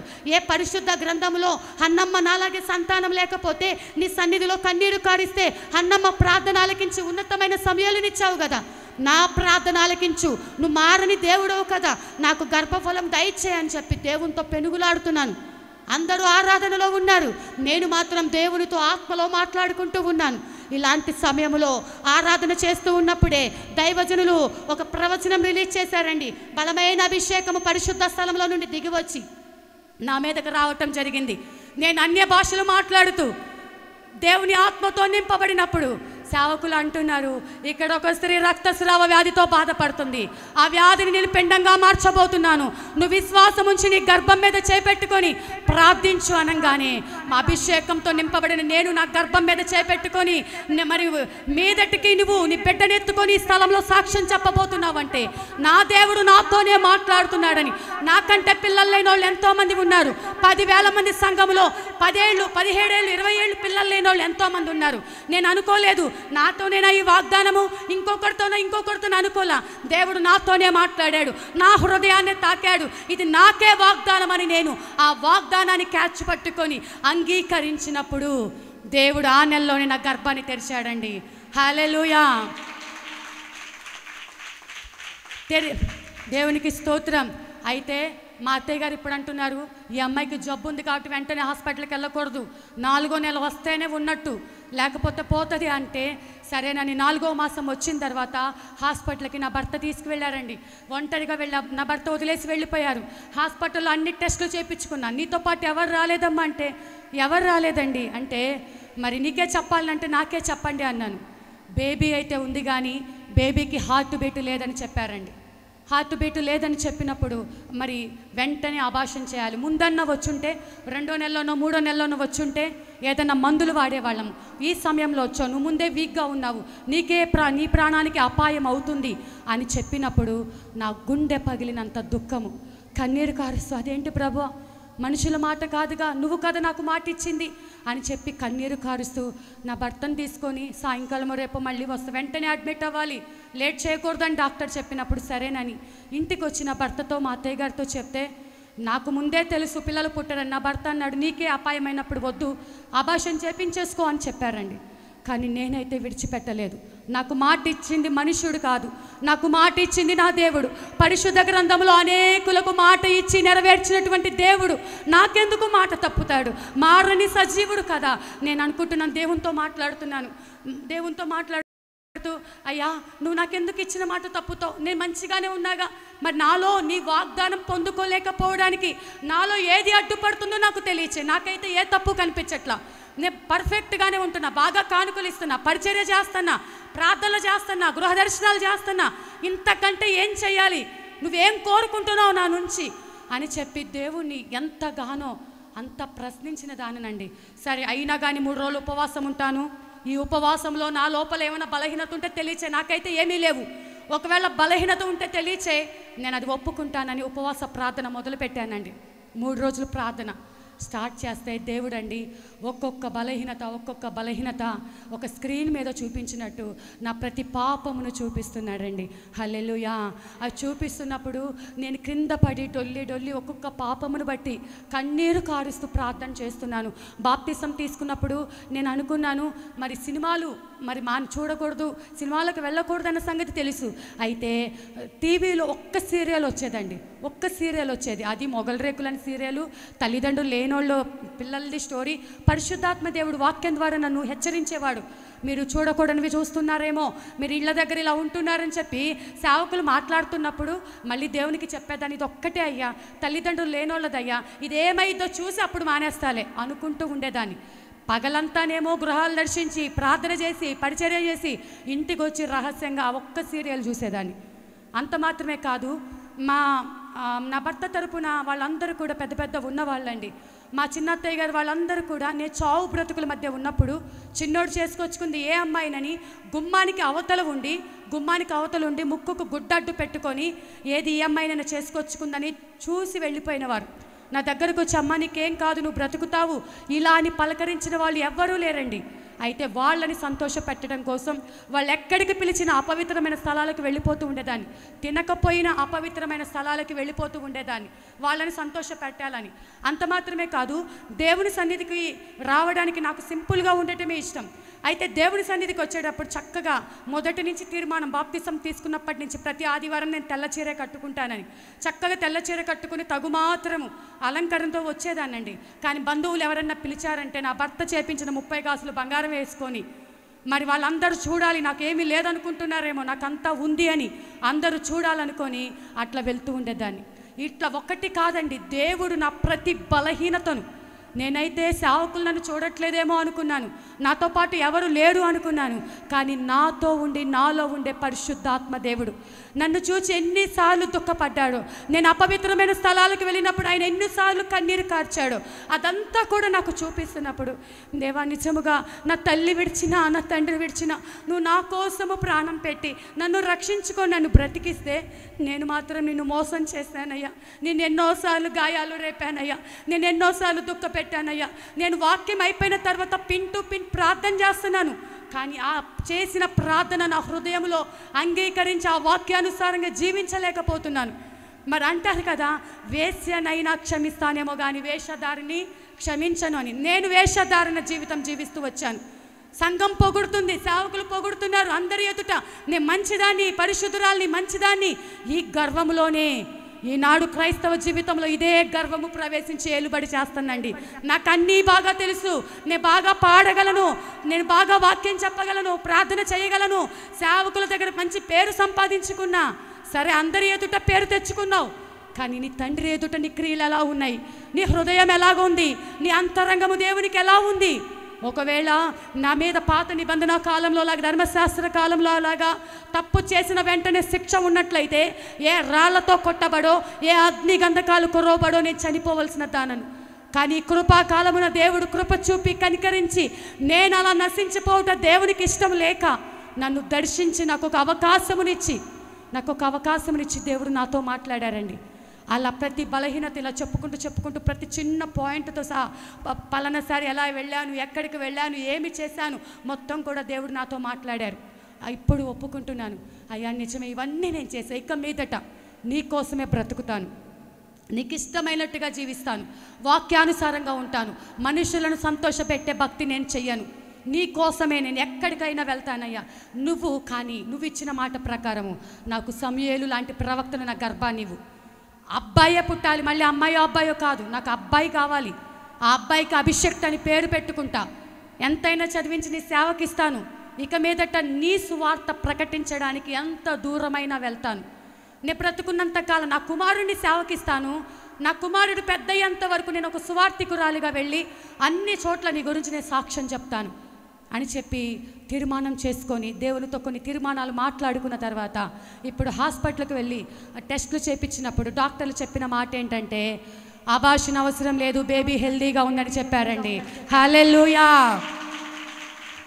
దేవాది దేవునికే సమస్త మహిమా ఘనత కలుగును గాక.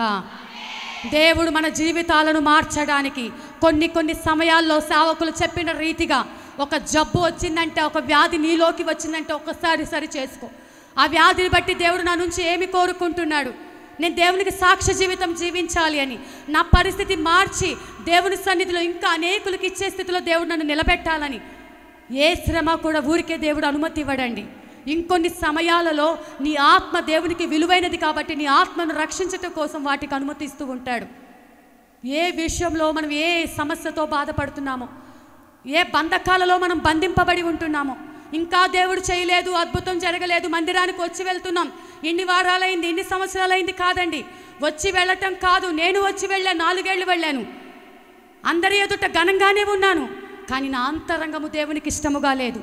నా నటన జీవితం ఎప్పుడైతే నేను మార్చుకున్నానో, దేవునికి ఎప్పుడైతే శారీరకంగా దగ్గర అవ్వటం కాదండి, ఆత్మలో ఎప్పుడైతే దేవునితో దగ్గరయ్యానో, దేవుని మాట వింటున్నానో, దేవునితో సహవాసం కలిగి ఉన్నానో, దేవుడు అద్భుతం చేయటం మొదలుపెట్టారు. హల్లెలూయా. ఆ సమయంలో మరి దేవుని మహాకృపను బట్టి మరి నెలలు గడిచాయండి. నెలలు గడిచాక ఎన్నో పరిస్థితులు, డెలివరీ సమయంలో డాక్టర్లు చెప్పిన మాట మరి బేబీ వెయిట్ ఎక్కువ ఉంది, డెలివరీ కష్టం, ఇద్దరిలో ఒకళ్ళే, మరి గుండెకు కూడా ఏదో ప్రాబ్లం ఉంది, అన్ని మందులు అన్నీ రెడీగా పెట్టి అన్ని సంతకాలు చేపించారు, చాలా వెయిట్ ఉందని. అయితే అన్నీ రెడీ చేస్తున్నారు, ఒక్కదాన్నే కాన్పుల గదిలో ఉండి ప్రార్థన చేసుకుంటున్నా. అయ్యా, నేనైతే ఇక్కడ ఒంటరిగా ఉండొచ్చు, కానీ నాతో పాటు నీవు ఉన్నావు. ఒకవేళ ఆపరేషన్ చేసినా బ్రతకటం కష్టం అంటున్నారు, కానీ నువ్వు ఇచ్చేది నాకు వాగ్దాన పుత్రుని ఇస్తున్నావు. నీ మాట ప్రకారం నేను ఆరోగ్యంగా ఉండాలి, నా కుమారుడు ఆరోగ్యంగా ఉండాలి, ఆపరేషన్ జరగకూడదు.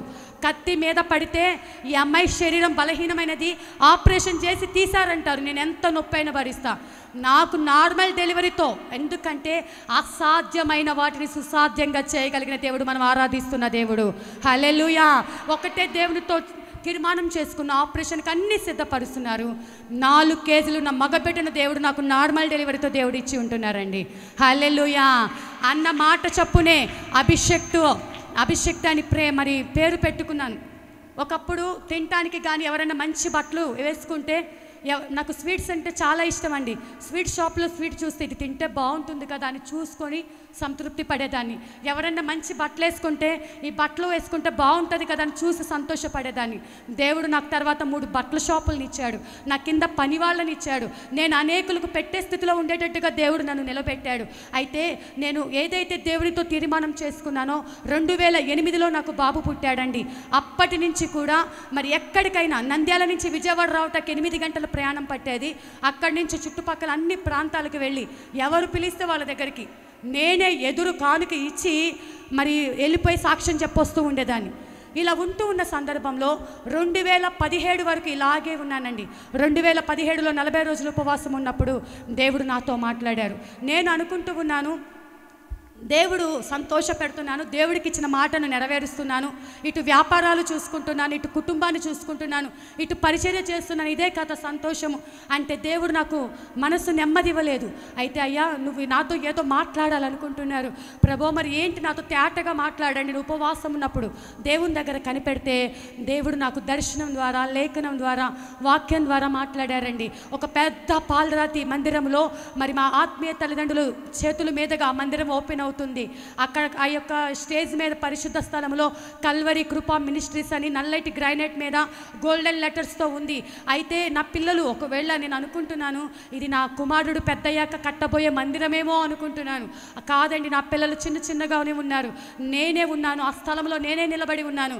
అయితే నేను అనుకున్నాను మరి ఇంత పెద్ద మందిరాన్ని దేవుడు నాకు ఇస్తాడా, అయితే నేను ఎలా సంఘాన్ని స్థాపించగలను, అది ఏమన్నా నేను భ్రమపడుతున్నానేమో, ఒకవేళ నాకు తెలియకుండానే నాలో అలాంటి ఆశ ఉందేమో, అందుకే అనుకుంటే అలా కల వస్తుంది అంటారు, ఇది నిజముగా దేవుడు చూపించిన దర్శనమేనా అనుకొని దేవా నువ్వు గనక నాతో మాట్లాడితే నాకు స్వరము ద్వారా వినిపింపచేయి అన్నప్పుడు ఆ యొక్క 40 రోజుల ఉపవాస ప్రార్థనలోని ఆరాధన జరుగుతుంటే నేను కళ్ళు మూసుకొని ప్రార్థనలో ఉన్నప్పుడు అంతా కూడా ఎవరి ఆరాధన వాళ్ళు జరుగుతూ ఉన్నప్పుడు నాకు ఒక స్వరం వినిపిస్తుంది. గాఢాంధకారపు లోయలో నుండి నిన్ను విడిపించినది అనేకుల జీవితాల్లో వెలుగు నింపటానికి నేను నిన్ను ఏర్పాటు చేసుకున్నాను అని ఒక స్వరము వినపడిందండి. వెంటనే కళ్ళు తెరిచి చూసి ఎవరంటే ఎవరి ప్రార్థనలో వాళ్ళు ఉన్నారు. అయిపోయింది. అయ్యా సాక్ష్యం చెప్పడానికి వెళ్తేనే యవనస్తురాలకు అవసరమా, ఇంతంత దూరాలు ప్రయాణం చేస్తుందని స్త్రీగా నన్ను చిన్న చూపు చూస్తున్నారు.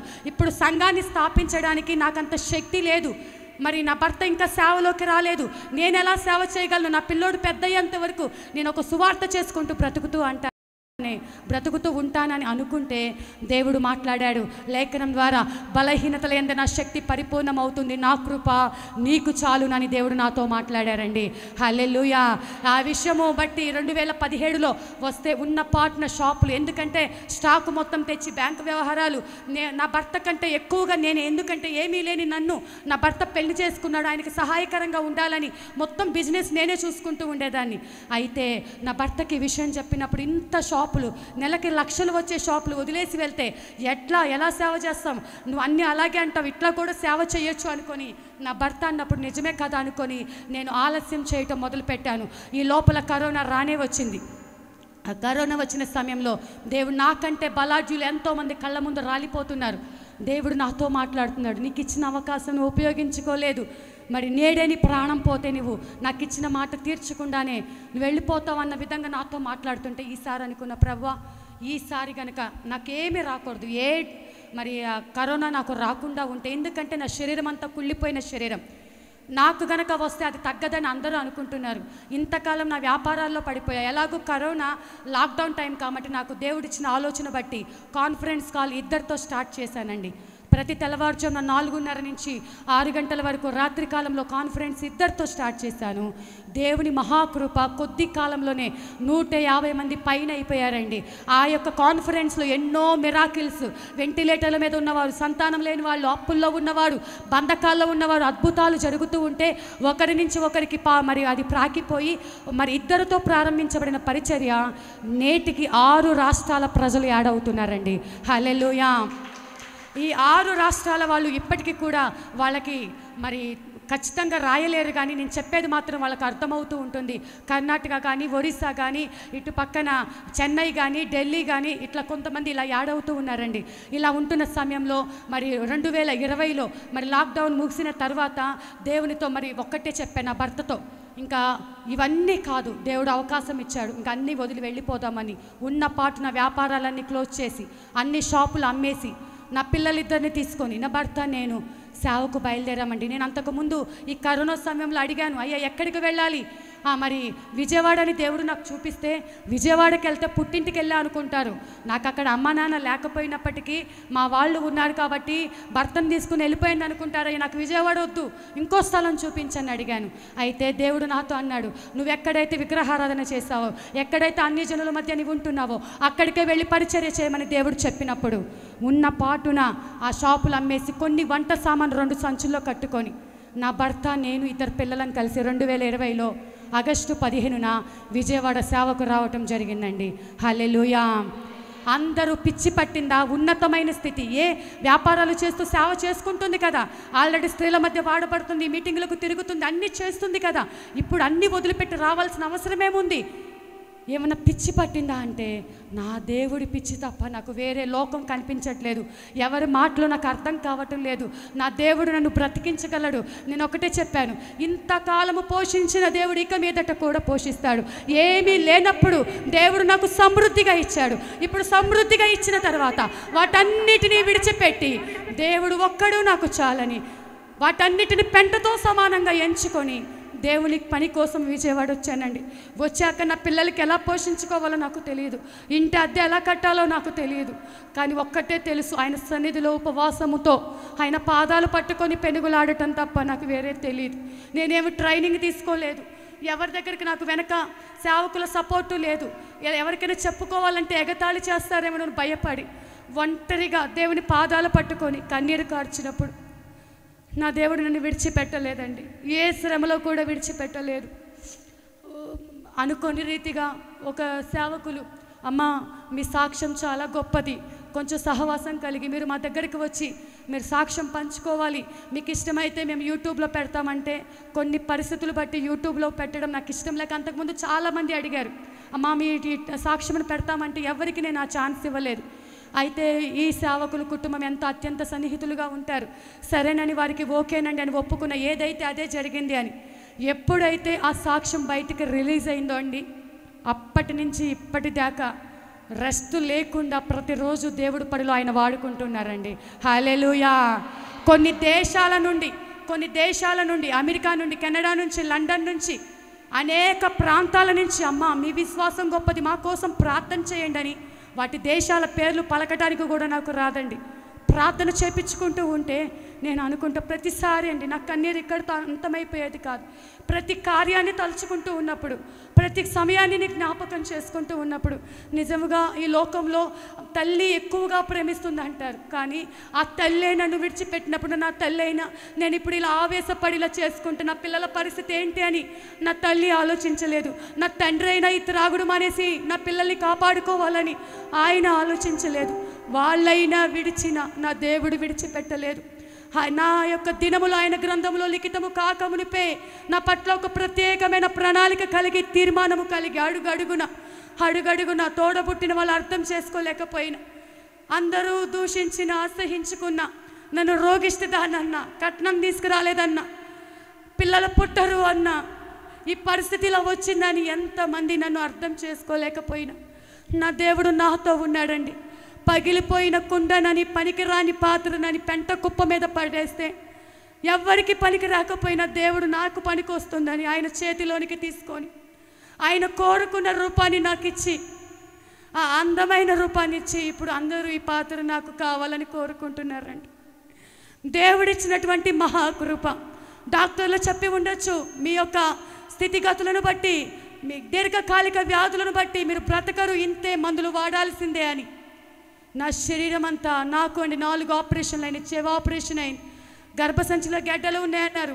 ఇలాగ స్పీచ్ విజయవాడకు వచ్చి ఇలా వాడబడుతున్న సమయంలోనే ఉన్న పాటన స్పీచ్ అయిపోయాక గొంతు పోతుంది. డాక్టర్ల దగ్గరికి వెళ్ళి అడిగితే డాక్టర్లు చెప్పారు, ఈ ఒక్క 10 నిమిషాలు నువ్వు గట్టిగా మాట్లాడితే ఈ యొక్క కాయలు పగిలిపోతాయి, గొంతు ఆపరేషన్ చేయాలి, ఇంట్లో పిల్లలతో కూడా నువ్వు సైగలు చేసుకుంటూ మాట్లాడాలి, అలా ఉండి ట్రీట్మెంట్ చేస్తే నెక్స్ట్ ఆపరేషన్కి నువ్వు సెట్ అవుతావు, నువ్వు ఇలాగే కనుక కంటిన్యూ చేస్తే తర్వాత ఆపరేషన్ చేసిన సెట్ అవ్వదన్నారండి.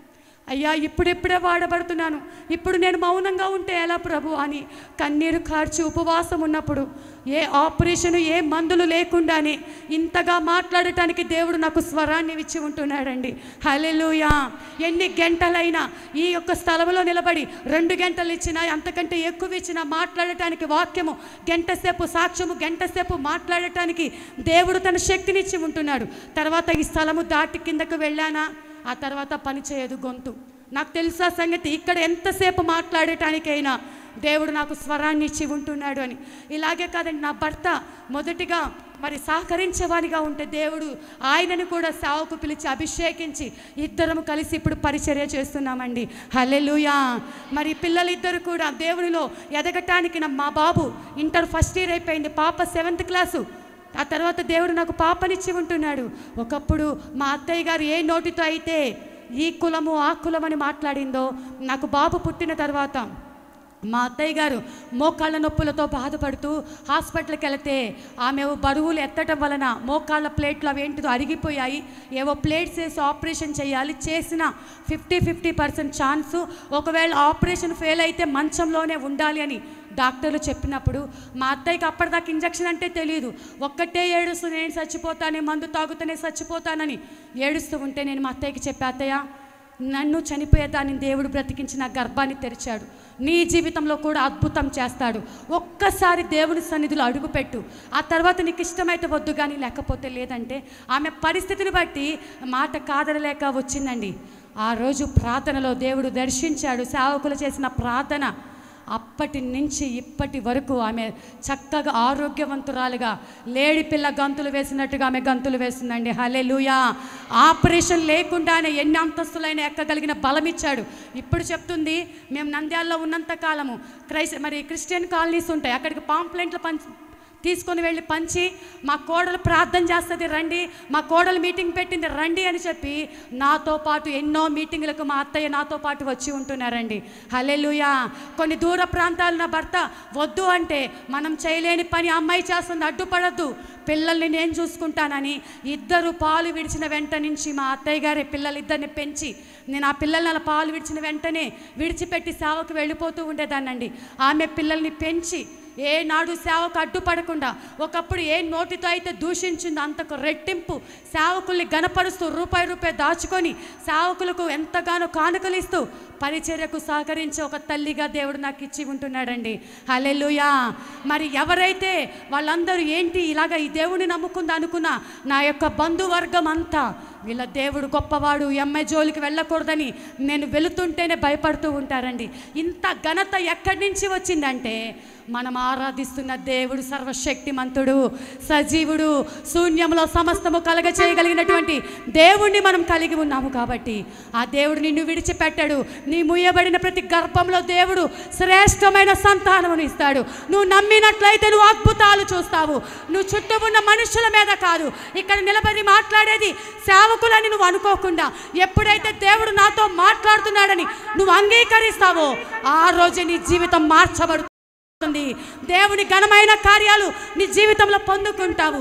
మనుషుల వైపు చూసి నీ భక్తి చేయమాకు, దేవుని వైపు మాత్రమే చూచి నీ లోపల ఉన్న బలహీనతలు సంఘంలో చేర్చబడి కూడా దేవుని దుఃఖపెట్టే రీతిగా ఇంకా జీవిస్తున్నామేమో జాగ్రత్త. దేవుడు రాకడ సమీపముగా ఉన్నది. ఇప్పటికీ కూడా మన హృదయాలు మార్చుకోలేకపోతే, మన నటన జీవితం విడిచిపెట్టలేకపోతే మనుషుల్ని మోసం చేయొచ్చు, కానీ నీ ఆత్మ ఏమైపోతుందో ఒకసారి గమనించు. నీవు సిద్ధపడు, నీతో ఉన్న వాడిని సిద్ధపరచు, నీ సమూహం అంతటికి నీవు కావలి కాయి. దేవుడిచ్చిన ఈ సంవత్సరం నాకు ఇచ్చిన వాగ్దానం అండి. నాకు ఎన్నేళ్ళు బ్రతుకుతానో తెలియదు, నాకు ఇప్పటికీ తెలియదు, కానీ బ్రతికినంత కాలం ఎంత దూరమైన వెళ్ళి నీ ప్రేమను ప్రకటిస్తానయ్యా. అక్కడ ఎంతమంది ఉన్నా నాకు అనవసరం, నీ ప్రేమను ప్రకటించడానికి నాకు ఇచ్చిన ఆయుష్య కాలం అంతా నీ కోసమే జీవిస్తానని నేను మరి దేవునితో మాట ఇచ్చినప్పుడు ఇప్పటికీ కూడా ఆయన బలమైన రెక్కల కింద భద్రపరిచి ఇంత ఘనముగా అనేక రాష్ట్రాల్లోనే కాదు దేశాల్లో దేవుడు వాడుకుంటూ ఒక ఘనమైన స్థితి ఇచ్చాడంటే దేవుడు ఎంత ఘనపరిస్తే నేను అంత కృంగిపోతున్నాను. ఎందుకంటే నా దేవుని ప్రేమ ఎంత గొప్పది, ఎంత గొప్ప ప్రేమ. ఈ ప్రేమకు సాటైనది ఏదైనా ఉందా అని ఆ ప్రేమను తలపోసుకుంటూ ఉంటే ఏనాడు నువ్వు ఆయనను దుఃఖ పెట్టవండి. హల్లెలూయా. మరి త్రాగుబోతూ మరి తనంలో ఎంతమంది ఉంటున్నారు? అన్నీ ఉన్నప్పుడు అందరూ ఉంటారు, కానీ నీ దగ్గర ఏమీ లేనప్పుడు ఎవరు నీతో పాటు ఉండరు. కానీ ఏ సమయంలో నీతో ఉండే దేవుడిని నువ్వు కలిగి ఉండు, దేవుడు తప్పకుండా నీ జీవితంలో కార్యం చేస్తాడు. కళ్ళు మూసుకున్నట్లయితే ప్రార్థనలోనికి వెళ్దాం. చిన్న ప్రార్థన చేసుకుని నేను అయ్యగారికి అప్పగిస్తాను. కళ్ళు మూసుకొని ప్రతి ఒక్కరు దేవుడు మాట్లాడిన ప్రతి మాటను బట్టి ఆయన సన్నిధిలో చేరి ఉన్నటువంటి మనము, దేవా ఈరోజు నువ్వు నాతోనే మాట్లాడావయ్యా అన్న వారందరూ మోకరించి, దేవానికి స్తోత్రములు ప్రభువా. ఏ స్థితిలో నువ్వు ఈ స్థలానికి వచ్చి ఉంటున్నావో, ఏ పరిస్థితుల మధ్య నువ్వు ఇప్పటిదాకా జీవించి ఉంటున్నావో నాకు అన్నీ తెలుసు అనుకొని పరిశుద్ధుడును పరిశుద్ధురాలను అనుకుంటున్నావేమో. జాగ్రత్త సహోదర సహోదరుడా. నేను అదే నటన జీవితంలో 4 సంవత్సరాలు మోసపోయాను.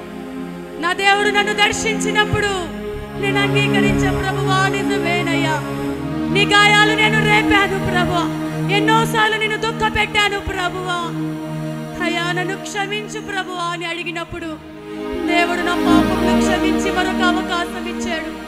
నువ్వు ఇంకా సమయం ఉందనుకుంటున్నావేమో, జాగ్రత్త. నేడే అనుకూల సమయం. నీ హృదయాన్ని మార్చుకున్నట్లయితే అయ్యా ఒక నూతనమైన తీర్మానం ఈరోజు తీసుకో. అయ్యా నీకు ఇష్టమైనట్టుగా ఉంటానయ్యా, నీ చిత్తాన్ని నేను చేస్తాను ప్రభువా. నా వ్యాధి బాధలు నాకు అడ్డు రాకూడదు, నా సమస్యలు కాదు, అప్పుల బాధలు కాదు అయ్యా. ఈ లోకంలో ప్రేమించేవారు ఎవ్వరూ లేరు అనుకుంటున్నాను మేము. దేవాది దేవుడు నిన్ను ప్రేమిస్తున్నాడు చెల్లి. నీ కోసం ప్రాణం పెట్టిన దేవుడు నీ కోసమే ఎదురు చూస్తున్నాడు. ఆయన స్వరాన్ని వింటున్నావా? ఆయన స్వరానికి లోబడుతున్నావా? ఒక్కసారి నువ్వు అంగీకరిస్తే, దేవా దేవా ఇంతకాలం బాధ పెట్టానయ్యా, నన్ను క్షమించయ్యా. ఎన్నో మేలులు పొందుకొని కూడా నమ్మకంగా జీవించలేకపోయానయ్యా. అడుగుదామా, ఏ కొరతతో ఇక్కడికి వచ్చి ఉంటున్నావో? డాక్టర్లు చెప్పి 20 సంవత్సరాలు అవుతుందండి, 18 ఏళ్ళకి చనిపోతానన్న నేను మీ అందరి ఎదుట దేవుడు సజీవ సాక్షిగా నిలబెట్టాడు. కుళ్ళిపోయిన గర్భం, రాలిపోయిన ఎముకలు, చెడిపోయిన లివర్తో